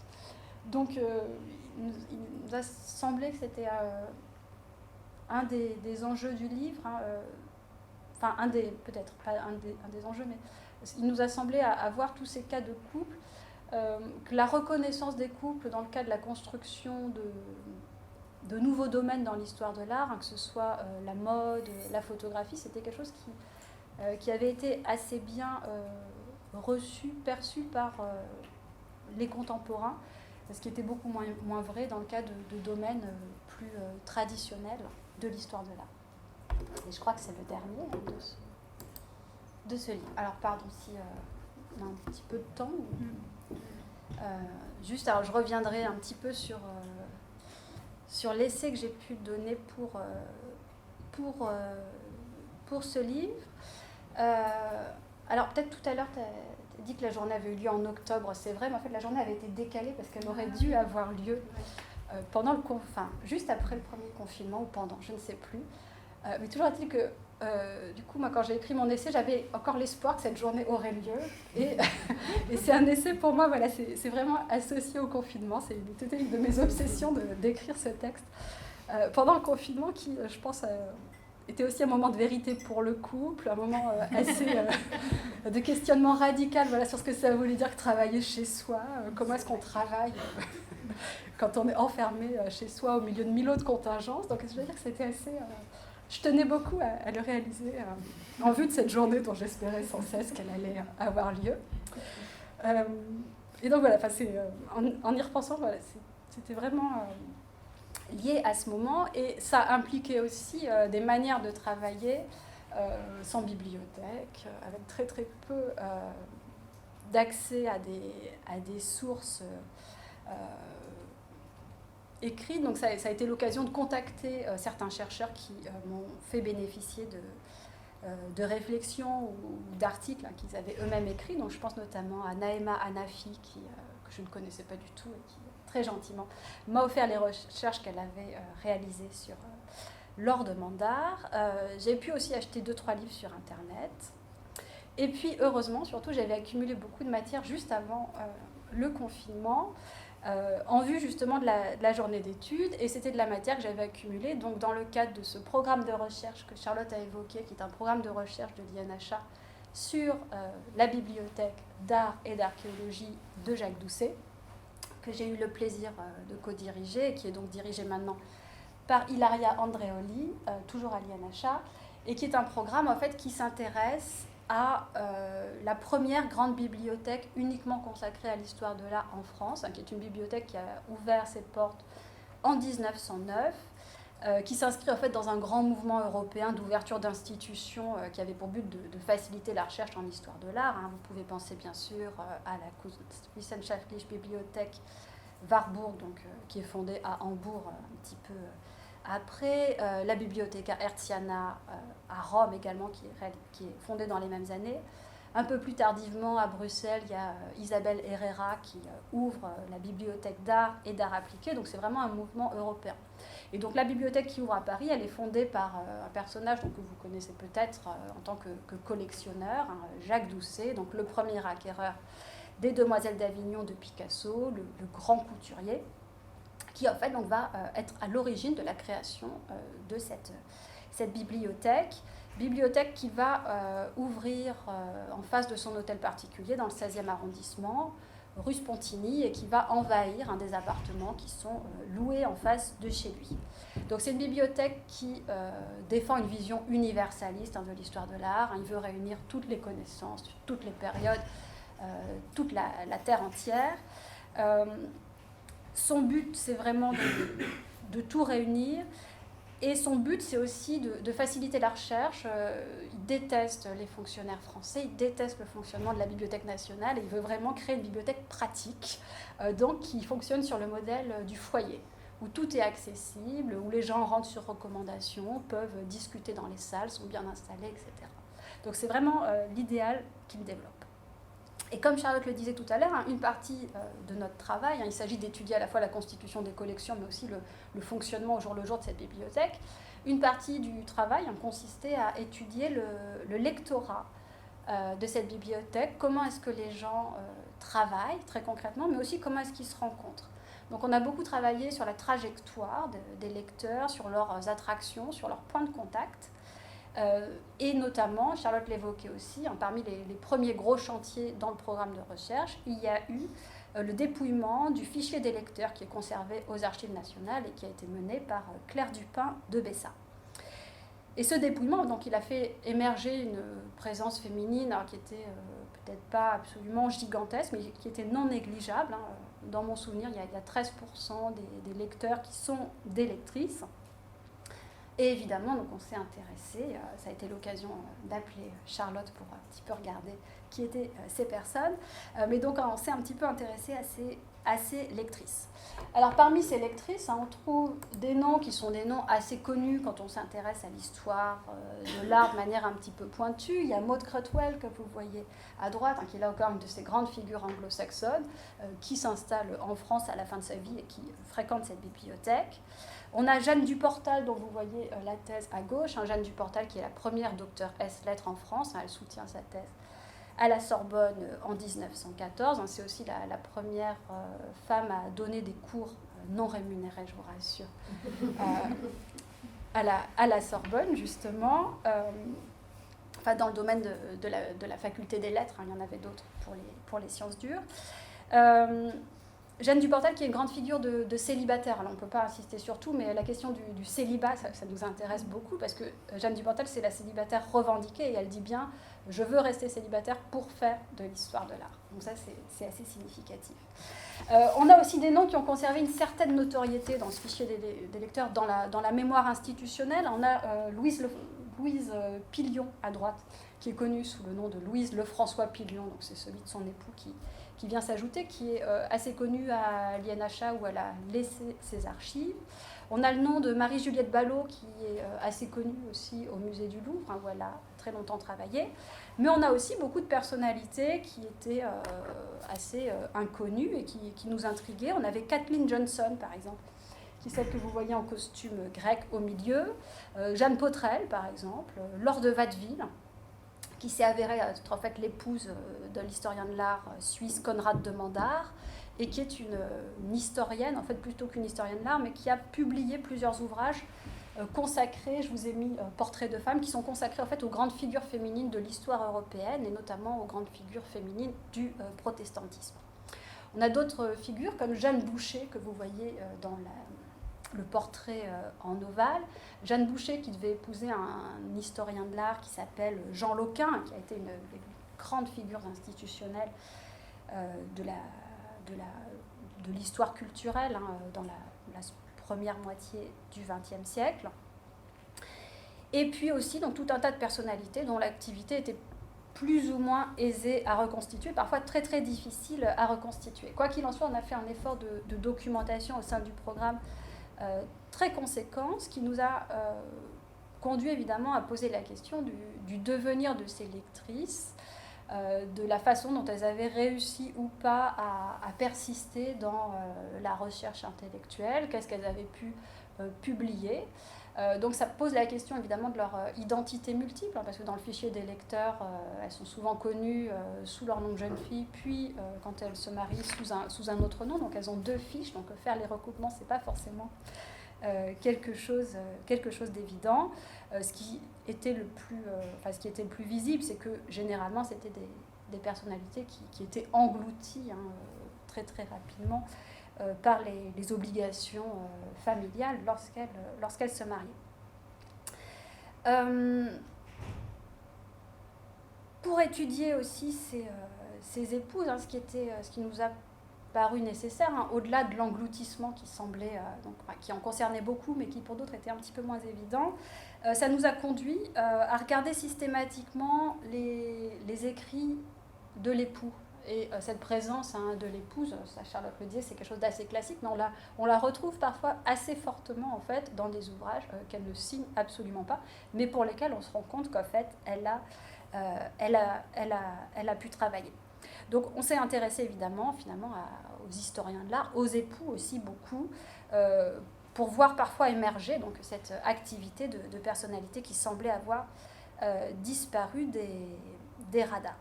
Donc finalement, ça m'a conduit à chaque fois que je m'intéressais à un de ses lecteurs à me demander en fait, dans un mouvement peut-être inverse, qui était son épouse. Et c'est comme ça aussi qu'on a pu faire émerger des figures qui n'appartiennent pas à l'histoire de l'art à proprement parler, mais dont on pouvait soupçonner qu'elles avaient eu un rôle moteur, parce qu'elles pratiquaient une autre activité intellectuelle dans un autre domaine, par exemple dans la recherche de leur époux. Donc ça, c'était un moyen aussi de s'interroger systématiquement sur qui est le conjoint des lecteurs comme des lectrices. Ça nous a vraiment aidé à penser cette question du couple. Alors, je ne vais pas vous parler de tous les couples, mais je voudrais revenir peut-être sur deux figures qui m'ont particulièrement marquée, qui sont des cas un petit peu limites, parce qu'on ne peut pas parler de couple d'historiennes et d'historiens de l'art à proprement parler. Mais le couple, en tout cas en tant qu'entité, si on le prend en tant qu'entité, a produit des travaux dans l'histoire de l'art, sans que les deux parties soient forcément identifiées comme historiens de l'art. Alors, le premier, donc, c'est une personnalité, là aussi, que je pense quand on travaille sur l'histoire de l'art, c'est parce qu'on a été assez marqué par certaines figures, par certaines lectures qu'on a pu faire. Et j'ai été donc très attirée immédiatement par une de ces fiches qui concernait Jeanne R. Jeanne R, évidemment, quand on s'est intéressé à l'histoire du socialisme français, à l'histoire des bibliothèques aussi, on se dit il n'y a pas 36 000 solutions, elle doit être liée à Lucien R. Donc Lucien R, c'est le bibliothécaire de l'école normale supérieure, c'est une figure assez mythique à laquelle je m'étais interrogée. C'est vraiment quelqu'un qui est réputé avoir converti au socialisme toutes les générations de normaliens du début du XXe siècle, quelqu'un sur lequel il existe deux de monographies que j'avais lues sans absolument me souvenir qu'il était question d'une quelconque vie maritale. C'est vraiment quelqu'un qui est présenté comme une sorte d'ermite qui habite vraiment la bibliothèque de l'école normale supérieure, qui parle toutes les langues, qui est très très savant. Et donc j'étais vraiment intriguée de découvrir qu'il y avait une Jeanne R, dont on a pu assez rapidement voir qu'elle correspondait aussi à une des lectrices les plus assidues de la bibliothèque, qui était connue sous le nom de Jeanne Queneau, qui est son premier nom. Donc j'ai un petit peu regardé qui était cette Jeanne Queneau, qui était connue donc, à la fois sous le nom de Jeanne R et Jeanne Lucien R, puisque très tôt elle s'est appelée aussi avec le prénom de son époux. Alors, Jeanne Queneau, si on regarde sa bibliographie, elle a écrit quelques articles dans la Gazette des Beaux-Arts, dans la Revue archéologique. Elle a publié dans le cadre du musée pédagogique, qui était une des attributions de Lucien R aussi. Voilà, c'est une des personnalités sur lesquelles j'ai voulu me pencher, même si ça me semblait un cas limite, puisque Lucien R, qu'on connaît comme historien, comme philosophe, comme philologue, a priori, il n'y a absolument aucun rapport avec l'histoire de l'art. Cependant, en fait, quand j'ai vraiment voulu continuer à me pencher sur ce couple, et alors voilà, quand on cherche des archives sur un couple, c'est assez difficile a priori, même si on a l'habitude des archives, et un des réflexes, c'est quand même de se demander est-ce qu'ils ont des descendants. Donc j'ai réussi à être en contact avec des descendants de ce couple, puisque c'était un couple qui avait eu 3 enfants, descendants donc, que j'ai contactés, que je suis allée voir, qui ont été absolument accueillants, très sympathiques, qui m'ont donné quelques documents de famille, des photographies, les chants qui avaient été chantés lors du mariage aussi, qui avaient été pieusement conservés, qui sont assez amusants. Mais en fait, ils n'avaient aucune idée de l'activité d'historienne de l'art de Jeanne Queneau, aucun souvenir. À un moment, ils se sont dit, mais si, c'est vrai qu'elle faisait tout le temps des fiches. Et ils m'ont dit que, oui, c'est vrai, elle rédigeait tout le temps des fiches. Elle avait des fiches dans son lit quand elle était âgée, elle travaillait dans son lit. Mais c'était absolument tout, et ça ne les avait jamais intéressés plus que ça, en fait, que contenaient ces fiches.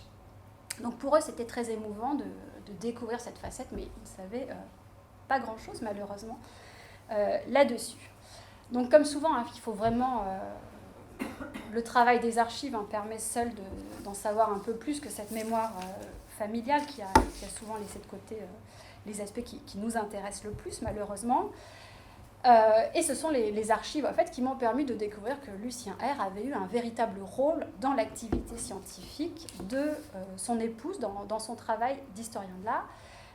Un travail qui est vraiment considérable de la part de Lucien R, totalement invisible dans les publications de son épouse, sans qu'il s'agisse d'un simple renversement des modalités traditionnelles du travail en couple, où généralement c'est la femme qui est invisible et l'homme qui est reconnu.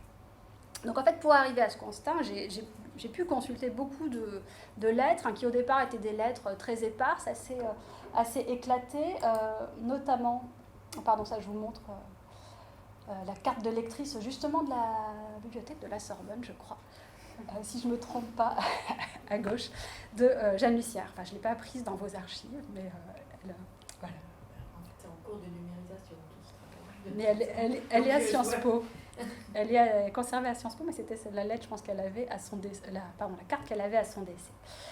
Bref, donc en fait, j'ai commencé mes recherches en retrouvant des lettres de manière assez éparse, notamment dans les papiers d'Émile Malle à l'Institut, qui sont une véritable source pour étudier la féminisation, je crois, de l'histoire de l'art au début du XXe siècle.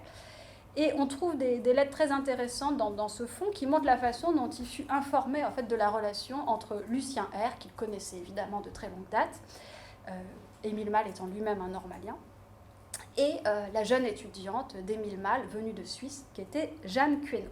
Donc je vous citerai juste cette lettre qui avait déjà été signalée lors d'une exposition sur Lucien R, qui est une lettre en fait, dans laquelle le bibliothécaire prend la plume pour évoquer son futur mariage. Donc il dit ceci. « Mon cher ami, une jeune fille pour qui tu as été très gentil Mademoiselle Jeanne Queneau m'a prié de te dire, à toi tout le premier, que tes prières avaient été exaucées et qu'elle était fiancée. Et ce qui te surprendra très fort, et ce qui me surprend encore beaucoup moi-même, c'est que c'est moi qui suis le fiancé. Je ne puis te dire ce qu'il a fallu à cette tendre enfant de courage, de patience, d'obstination et de tendresse pour vaincre mes scrupules, mes réticences. Mais elle a été la plus forte et j'ai été vaincue. Et maintenant, j'ai donc accepté, à mon âge, fatiguée comme je le suis par une vie très remplie, de donner du bonheur à une jeune fille neuve dans l'existence et qui a le droit de beaucoup exiger. C'est une folie, mais elle l'a voulu et j'ai été le moins fort. Je te promets qu'elle n'abandonnera ni l'iconographie médiévale, ni l'histoire de l'art, et elle ira, lorsqu'elle viendra à Paris, t'en faire elle-même la promesse. Et en fait, donc, ça a été vraiment le début dans les archives d'une enquête, à la fois sur les lettres de Lucien R et dans les lettres de Jeanne Queneau, qui ont vraiment des écritures radicalement différentes. Et cette enquête, en fait, elle a pris une ampleur totalement inattendue lorsque je me suis rendu compte qu'il existait au département des manuscrits de la Bibliothèque nationale de France un fonds qui était, je cite, un réservé de communication pendant les 20 ans qui ont suivi la disparition de Madame R. Madame R, donc, qui est morte en 1980, donc c'était très bien. Il était interdit de consultation jusqu'en 2000, mais quand je m'y suis intéressée, en fait, personne ne l'avait fait avant moi. Donc, en fait, j'ai eu la chance d'être la première à y accéder. Après un travail donc, de mise à disposition de la part du conservateur, un des conservateurs donc, de la BNF qui, lors de ma première consultation, est venu me voir et m'a dit qu'il n'y avait rien d'intéressant là-dedans, qu'il s'agissait d'éléments purement quotidiens, que c'était vraiment assez banal et décevant. Et il m'a dit, vous allez voir, dans toutes les lettres, c'est n'oublie pas les harengs, va acheter des rideaux, etc. Bon, j'étais évidemment pas du même avis parce qu'il y avait 6 boîtes et c'était vraiment en fait un moyen de pénétrer dans l'intimité de ce couple parce qu'en fait Jeanne Queneau avait conservé toutes les lettres qu'elle a échangées avec Lucien R de leur première rencontre jusqu'à la mort de Lucien R et ensuite il y a de la correspondance qui est presque entièrement vouée à Lucien R, donc elle aussi elle a entretenu vraiment sa mémoire et elle a vraiment voulu léguer ce qu'elle avait de plus intime. Et c'est, je dois dire qu'en fait, dans ces boîtes, j'étais très contente au départ. Et puis quand je sortais des séances, j'en ai fait très peu, j'ai fait énormément de photographies, évidemment, même si c'était, enfin, je ne peux pas le dire, mais c'était interdit, je crois. Mais voilà, c'est pas très très grave. On fait des choses un peu limite parfois. Tout, voilà, pardon. Mais heureusement, parce que voilà, il y a eu le confinement juste après. Et en fait, je dois dire que toutes ces lettres, en fait, qui est vraiment rentrées comme ça dans l'intimité d'un couple, ça a vraiment été une de mes pires expériences en archives. Je me sentais vraiment très très mal en sortant, c'était très dérangeant.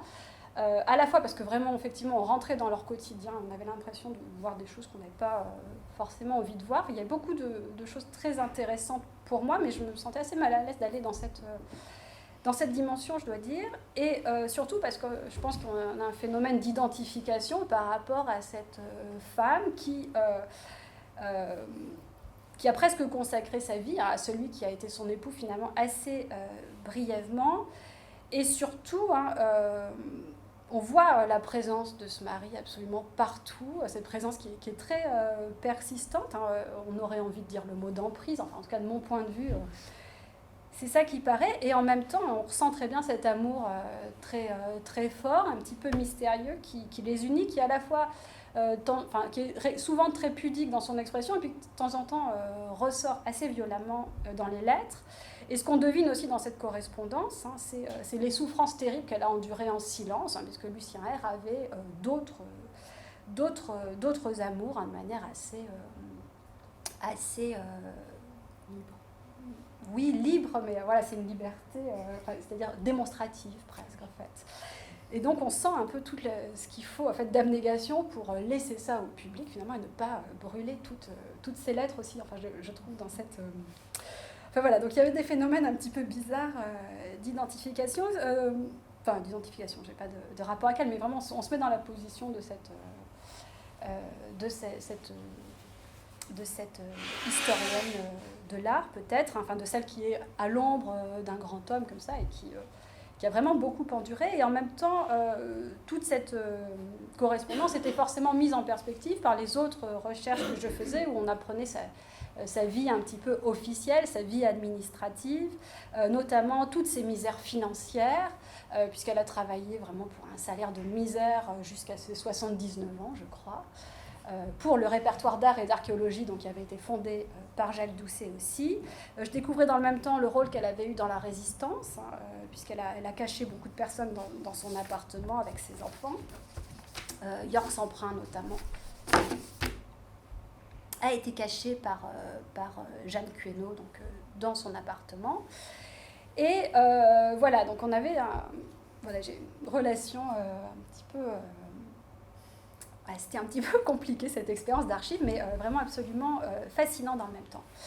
Et donc, l'étude de ces archives, ça menait, je le disais, tout autant qu'à la connaissance très intime de Jeanne Quéneau et de son couple avec Lucien R, ça menait pour moi à un bouleversement de l'image de Lucien R, qui, dans ses lettres, vraiment cherche à rendre tous les services bibliographiques qu'il peut rendre à son épouse, lit des tas de thèses allemandes pour essayer de trouver des choses pour l'aider sur sa thèse. Et on accède vraiment à une intimité intellectuelle entre les deux, qui est vraiment faite de beaucoup d'échanges, de beaucoup de lectures, de travail permanent, qui sont entrecoupés sans cesse de comptes. Il y a beaucoup de problèmes financiers, il y a beaucoup de fatigue, il y a les enfants aussi, les calculs stratégiques pour la carrière, la maladie. Et donc tout ça est un petit peu condensé. Et on découvre en même temps dans sa correspondance qu'il a une conception du couple qu'il veut absolument exposer à son épouse, un couple moderne, donc qui est totalement libéré des contraintes bourgeoises, qui est capable d'échanges intellectuels égalitaires entre l'homme et la femme, qui est un couple auquel il rêve tout haut, dont il parle à son épouse dans sa correspondance. Et évidemment, tout ça est assez heurté par le couple traditionnel qu'ils finissent par former, où la femme s'occupe à plein temps des enfants, tandis que lui gagne l'argent et multiplie les emplois pour essayer justement de sortir de la détresse financière. Donc il écrit vraiment des lettres programmatique sur le fonctionnement du ménage. Je ne vais pas revenir sur les longues citations que j'avais notées parce que je vois que le temps presse. Mais donc, il l'incite à rompre avec toutes ses habitudes bourgeoises et à vraiment se libérer des contraintes pour adopter la vision que lui défend du couple. On entend assez peu la voix de Jeanne par rapport à cette voix qui est très très puissante quand même de Lucien R. Voilà, donc il parle en homme d'expérience, il est quand même beaucoup plus âgé qu'elle, je pense qu'ils ont 20 ans d'écart. Il multiplie les « mon enfant » lorsqu'il parle à son épouse. Il y a vraiment une dimension... il veut l'élever... Je suis sûre que tu as trouvé le bon mot. Paternaliste, non, je sais pas. C'est pas tellement le mot, c'est une sorte d'apprentissage qu'il veut vraiment remodeler selon la vision politique et utopique, évidemment, qu'il défend. Et donc, on l'aperçoit vraiment qu'il assiste son épouse dans son travail d'historienne de l'art parce que, comme il l'a promis à Émile Malle, il veut qu'elle poursuive dans l'histoire de l'art. Et quand on lit la correspondance, on a vraiment l'impression qu'il cherche à régenter son activité d'historienne de l'art. Il lui dit, il faut que tu lises ça, va là, j'irai là-bas, toi tu feras ça, etc. Il va pour elle voir des ouvrages qu'il attend des heures à la Bibliothèque nationale, des ouvrages qui n'arrivent pas, etc. C'est lui qui rédige beaucoup de notes de bas de page parce qu'il sait absolument faire les notes de bas de page et il trouve qu'elle ne les fait pas si bien que ça. Évidemment, il a des critères bibliographiques très, très, très, très exigeants. Et voilà, et donc tout ça aboutit à quelques articles, à un œuvre de Jeanne Quéneau qui est très, très maigre, très éclaté, dans lesquels on n'a jamais de remerciement à l'époux. Et où finalement tout ce travail de l'époux est absolument invisible. Mais ce travail de Lucien, il n'a rien à voir avec celui des épouses assistantes dont on a parlé. Il revendique vraiment un rôle d'expert à chaque fois. Et puis cette expertise, donc, il l'a quand il lit, parce qu'il lit toutes les langues. Et il l'a aussi parce qu'il connaît tout le monde à Paris. Et donc il est capable de négocier avec les revues. Il parle à Salomon Reynac pour lui parler de son épouse, etc. Et parfois, il semble beaucoup plus qu'elle concernée par son avenir intellectuel. Donc ça aussi, ça m'a semblé absolument intéressant. Voilà, il y a énormément de choses à dire encore sur ce couple, mais je vais arrêter là et je vais finir peut-être, si on a 5 minutes, avec un autre couple auquel je me suis intéressée, et justement qui est un autre de ces couples limites, qui est un couple qui est constitué donc par une femme de lettres à gauche, qui est Madeleine Gorge, et à droite, un personnage qui est Edmond Potier. Edmond Potier, qui est une des figures les plus éminentes de l'histoire de l'art du début du XXe siècle, qui est à la tête du département des antiquités orientales et de la céramique antique du musée du Louvre, et qui est un conseil de Jacques Doucet, en fait, dans la constitution de sa bibliothèque. Donc c'est comme ça que j'étais venue à lui, et avec cette habitude de regarder systématiquement qui étaient les conjoints, j'ai vu qu'il avait épousé une femme de lettres, et donc je me suis dit, je vais regarder ce qu'elle a publié. Et je me suis rendu compte qu'elle avait publié un roman en 1912 qui s'appelle Feuilles mortes, qui est un roman qu'elle a publié sous un pseudonyme masculin, qui est le pseudonyme qu'elle utilisait, qui est celui de Jacques Morel. Cette question du pseudonyme, du nom de publication aussi, c'est un des fils conducteurs de notre ouvrage. Et ce livre que j'ai acheté sur Internet et que j'ai lu pendant le confinement, il met en scène la question en fait de la relation de travail intellectuel au sein de différents couples. Donc c'est un livre qui s'intéresse à des couples qui travaillent ensemble. Donc ça m'a semblé absolument inespéré. Et notamment dans ce livre, il y a un couple qui est constitué par un jeune chercheur diplômé de l'école des hautes études, qui est chargé de mission scientifique à Angkor. Donc c'est un archéologue, comme son époux.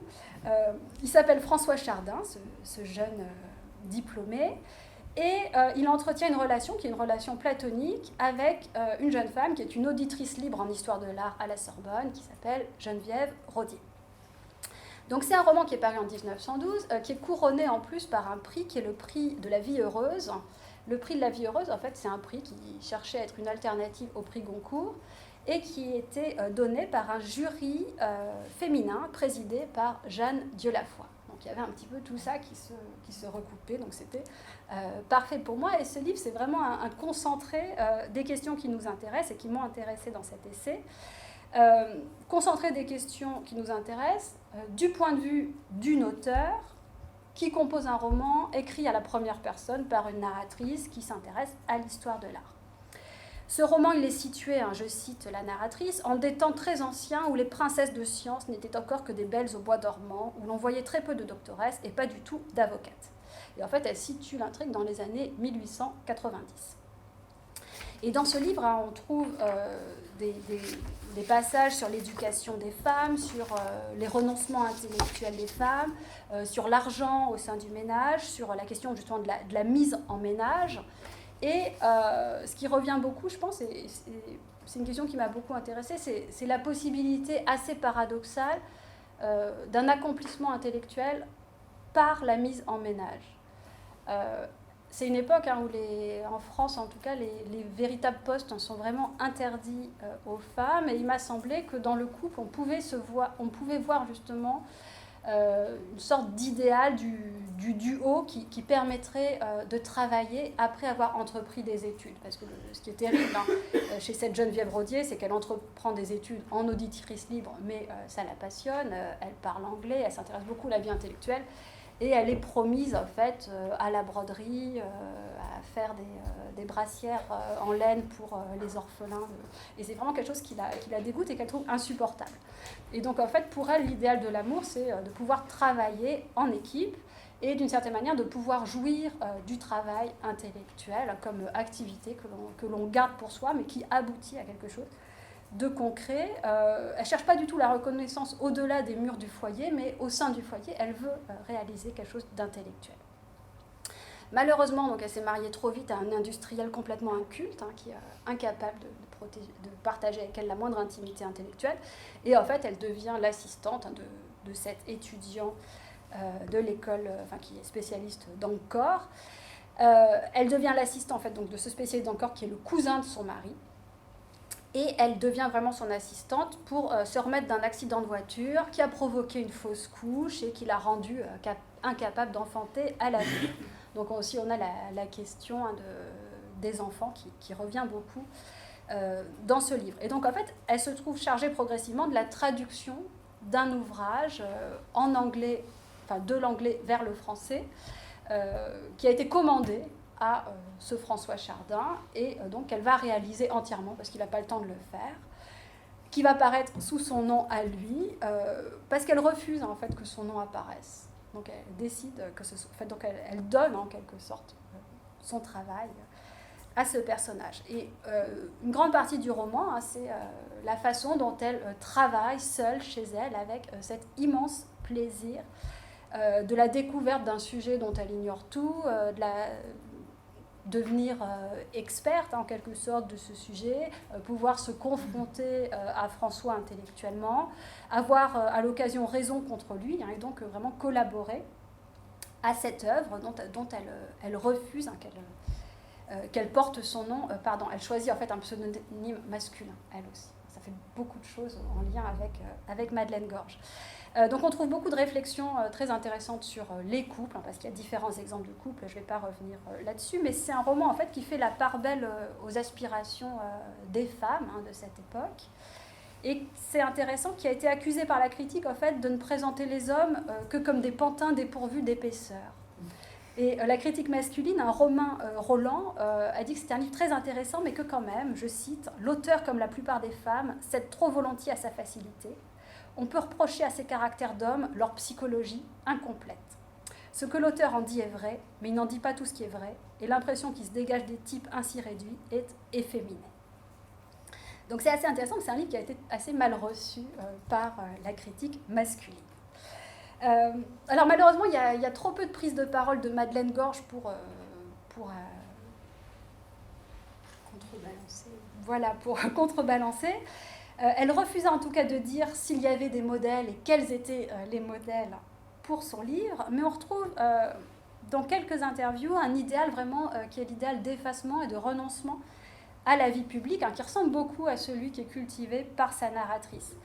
Et ce qui est assez intéressant et un peu bizarre aussi, c'est que cet idéal, elle le présente comme un idéal partagé au sein de son couple.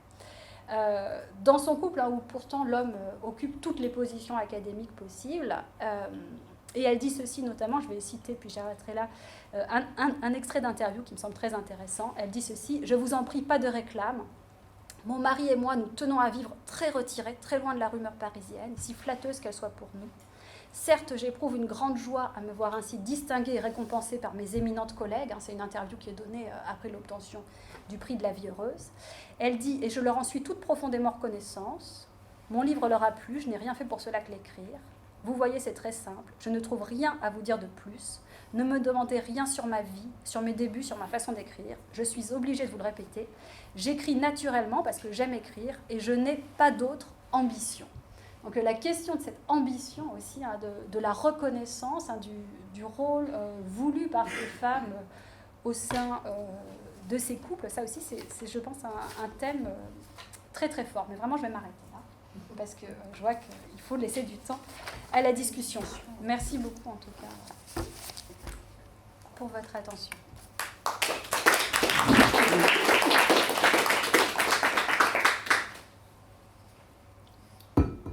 Est-ce que vous avez des questions, peut-être des remarques? Oui. Merci beaucoup, c'était passionnant. En plus, je suis très heureuse parce que je n'avais pas pu venir à la journée d'études et donc j'ai l'impression d'avoir À cause de la jauge. En fait, ça m'intéresse beaucoup parce que je travaille sur les couples d'écrivains en postdoctorat. Et du coup, il y a plein de vos idées qui ont fait écho un peu avec les miennes. Notamment cette idée que vous disiez que les couples, qu'on avait davantage reconnu un petit peu l'impact des couples dans des domaines qui étaient peut-être moins valorisés de l'histoire de l'art, comme la mode ou la photographie. C'est tout à fait pareil en littérature, puisque la coécriture est assez peu pratiquée par les auteurs, sauf dans des domaines qu'on dirait paralittéraires, justement parce que c'est un petit peu moins valorisé et légitimé, donc la part du couple est peut-être davantage affichée. Et puis j'ai trouvé ça aussi génial, toute l'analyse sur les feuilles mortes, parce que je m'intéresse justement à ce journal de la vie heureuse qui a contribué, en fait, c'est pas moi qui l'ai trouvé, mais c'est une chercheuse canadienne qui s'appelle Margot Irvine et qui s'est intéressée au rôle de Femina et de la vie heureuse dans justement dans la reconnaissance connaissance un petit peu de ce que ces journaux appelaient les ménages d'artistes. Donc je trouve ça très chouette, et aussi cette idée qu'il y a une sorte de... Enfin, dans la citation de Romain Rolland, que les hommes sont un peu efféminés dans le roman parce qu'ils sont en collaboration avec des femmes. Ça m'avait beaucoup étonnée dans ma thèse que finalement le couple était assez peu mis en avant par les hommes. Alors que, moi je m'étais dit, mais peut-être qu'ils vont le mettre en avant aussi pour se viriliser un peu comme étant des hommes hétérosexuels en couple, que ça allait être plutôt mis en avant, et en fait c'était pas le cas, et je m'étais plutôt rendu compte qu'il y avait un risque de féminisation, et donc je suis très heureuse d'avoir cette citation aussi de Romain Rolland, parce que ça va un peu dans ce sens-là. Mais j'avais une question, parce que effectivement quand j'avais commencé, donc j'ai fait ma thèse sur le couple Sartre-Beauvoir, et donc j'avais essayé de trouver un peu une définition théorique à cette idée de couple littéraire qui n'existait pas trop, parce qu'on citait le livre de Benoît Peters et Michel Lafon, où c'est plus effectivement des biographies de collaboration, mais où on n'essaye pas tellement de distinguer en fait ce que serait la spécificité d'un couple en littérature. Et là je prends en sens très strict, puisque pour moi le couple, il y a quand même cette idée d'une socialisation conjugale qui va jouer en fait sur la création. Et donc je me demandais en fait justement dans les exemples que vous avez étudiés, puisque vous avez décidé de garder un peu le sens étymologique du mot couple, donc plus une sorte de duo, mais pas tellement disons le sens conjugal, quoi. Vous aviez l'impression qu'il y avait quand même une spécificité des historiens de l'art qui étaient vraiment dans un couple à la vie, ou vous aviez l'impression que c'était finalement pas tellement important dans le travail en commun, quoi. C'est une bonne question. C'est vrai qu'il faudrait qu'on recontextualise un peu notre apport dans tout ce qui existe autour. Moi, j'ai plutôt le sentiment qu'il y a beaucoup de choses qui sont reconduites et qui se recoupent.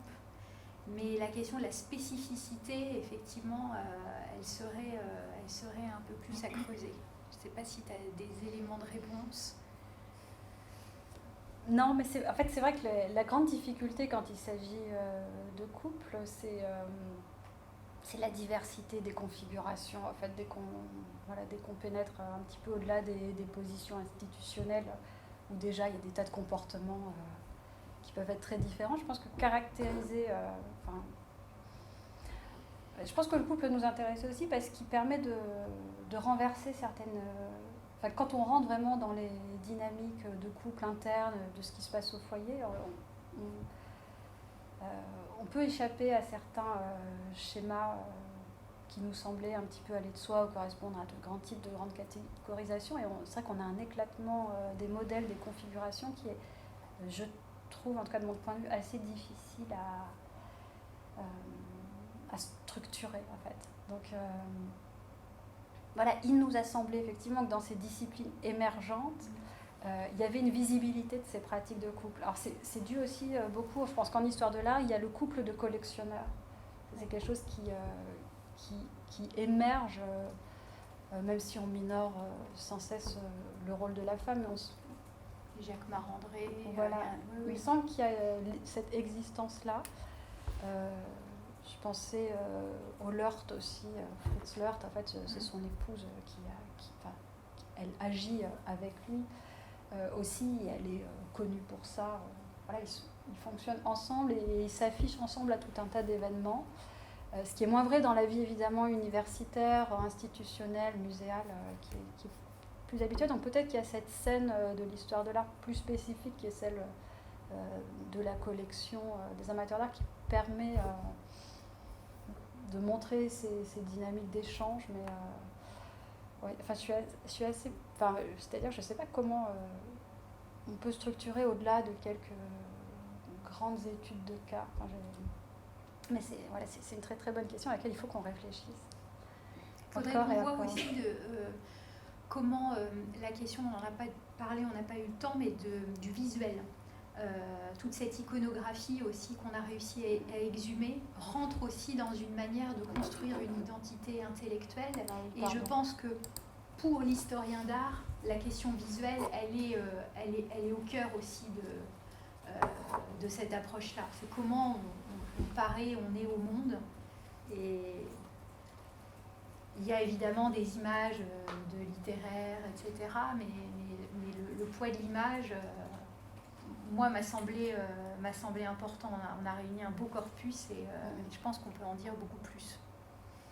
Oui. Voilà, on vous montre ici.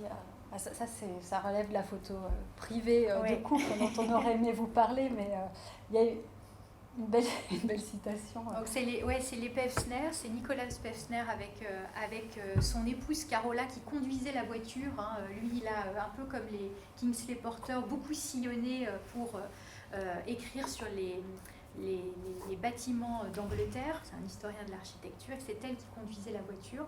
Là, on les voit en pleine séance de pique-nique. Et Nicolaus Pevsner avait l'habitude, dans le parc de Londres, qui était adjacent à l'université de Birkbeck où il enseignait, de convier ses étudiants et de faire des promenades, des visites dans des expositions ou dans des lieux extérieurs. Et il conviait aussi son épouse. Donc là, on est au moment de la pause déjeuner. Mais on est dans un cadre quand même pédagogique, contrairement à ce qu'on peut dire. Mais c'est intéressant parce qu'elle a la main sur le panier de pique-nique. Enfin, on voit que c'est elle qui a orchestré un peu ce moment du déjeuner. Voilà, là, le couple Dieu-la-foi, on en a un peu parlé. Hein, et là, il y a vraiment cette question de la caricature des genres. Hein. Lui, Marcel Dieu-la-foi, il porte la jupe, il attend sagement l'épouse à la maison, dans le salon. Ils avaient une grande cheminée très, très sculptée et elle est en penseur de Rodin. Hein. Le penseur a été réalisé 1 an avant l'image. Elle est sur un des morceaux de colonne qu'elle a sans doute trouvé lors des fouilles archéologiques en Perse et on la voit porter le pantalon. Et surtout, on voit finalement cette partie de bedonnante, hein, du bas-ventre qui est extrêmement proéminent et qui est à pointer et à croiser avec la légende qui nous explique que les fouilles de Madame Dieu-la-foi sont curieuses. Donc les fouilles, c'est les organes génitaux masculins. Donc il y a évidemment aussi une misogynie dont Jeanne Dieu-la-foi était la victime habituelle. Hein. Comme elle portait le pantalon et qu'elle s'habillait en homme, selon son vouloir, elle était stigmatisée de ça. Mais il y a une certaine visibilité en tant que couple, hein, même si c'est par la caricature, une sorte de couple monstrueux comme ça, oui, c'est vrai. Qui est présenté. Donc, là, on a un exemple de couple visible hein, dans l'espace public et dont on sait qu'ils produisent ensemble en fait un discours scientifique. Mais c'est pas l'exemple le plus comment dire majoritaire ou habituel. Et puis pour terminer, vous montrez quand même cette image de Linda Nochlin. Je ne sais pas si vous connaissez l'historienne féministe de l'art, par qui souvent on fait construire les débuts de l'histoire féministe de l'art, qui a écrit cet article « Pourquoi n'y a-t-il pas eu de grandes artistes femmes » en 1971. Et là, on la voit en position d'autorité, si on peut dire, hein, habillée de rouge, regardant fixement l'objectif, avec la main comme ça, et derrière elle, c'est un portrait de couple, du couple qu'elle a partagé avec Richard Palmer, qui était historien de l'architecture. Ils sont au moment où ils enseignent tous les deux au Vassar College, donc elle est dans ses jeunes années d'enseignement. Un couple où ils ont l'air un peu isolés, ils ont l'air dans leur bulle l'un et l'autre, mais elle explique dans une biographie ou dans un article que c'est un portrait auquel elle tient beaucoup parce qu'il lie à la fois sa trame personnelle et sa trame intellectuelle. Et donc elle était fière de poser devant ce portrait en montrant aussi tout le chemin qu'elle avait parcouru. Hein, lui est décédé assez jeune, Émilie Oléron-Evans en fait une très belle analyse, notamment autour des couleurs aussi. On voit le rouge vif qui vient contrebalancer ce chromatisme très pastel, hein, très édulcoré en arrière-plan.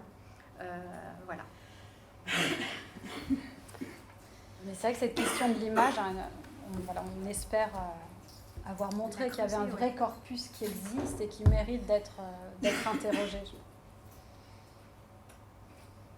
Merci pour votre écoute et votre Oui, attention. Et puis on espère bientôt avoir le livre dans nos mains pour pouvoir faire un lancement et dédicace.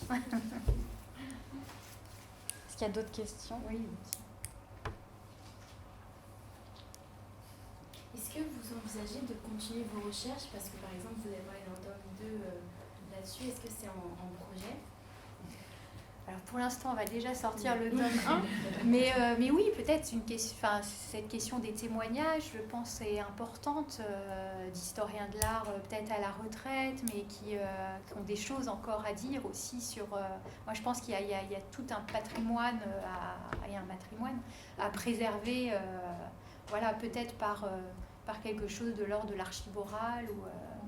Ça me semble bien. Là, on a voulu vraiment faire un première étape un peu historique sur le sujet, mais je pense qu'il y a des choses qui se reconduisent dans l'actualité et dans l'aujourd'hui. Donc, je pense que c'est important aussi de faire ce travail-là. Je parlais de ce tome 2 virtuel où on met à chaque fois tous les couples dont on n'a pas parlé, qu'on découvre chaque jour, ou dont on se remémore l'existence, et on se dit mince, il aurait fallu, mais je crains qu'on n'ait pas l'énergie ou le temps, en tout cas nous, de nous charger de ce tome 2, mais qui a beaucoup de projets d'archives à sauvegarder, d'archives à explorer aussi, de représentations à interroger. Enfin, il y a encore beaucoup de travail à faire. Nous, ce qu'on a voulu vraiment, c'était faire émerger un ensemble de questions. Je pense que la question tout à l'heure montrait aussi à quel point il y avait des méthodes à forger pour essayer. C'est un vrai sujet scientifique. C'est vrai que c'est un vrai objet d'étude. Donc peut-être qu'en ayant cette matière-là et ce livre-là, on aura cette légitimité aussi de poursuivre l'aventure, parce que c'est vrai qu'on peut très facilement tomber dans l'anecdote, tomber dans les raccourcis, mais c'est un vrai sujet. C'est un vrai sujet qui dit beaucoup de choses aussi, du processus intellectuel, du travail et de la vie en fait.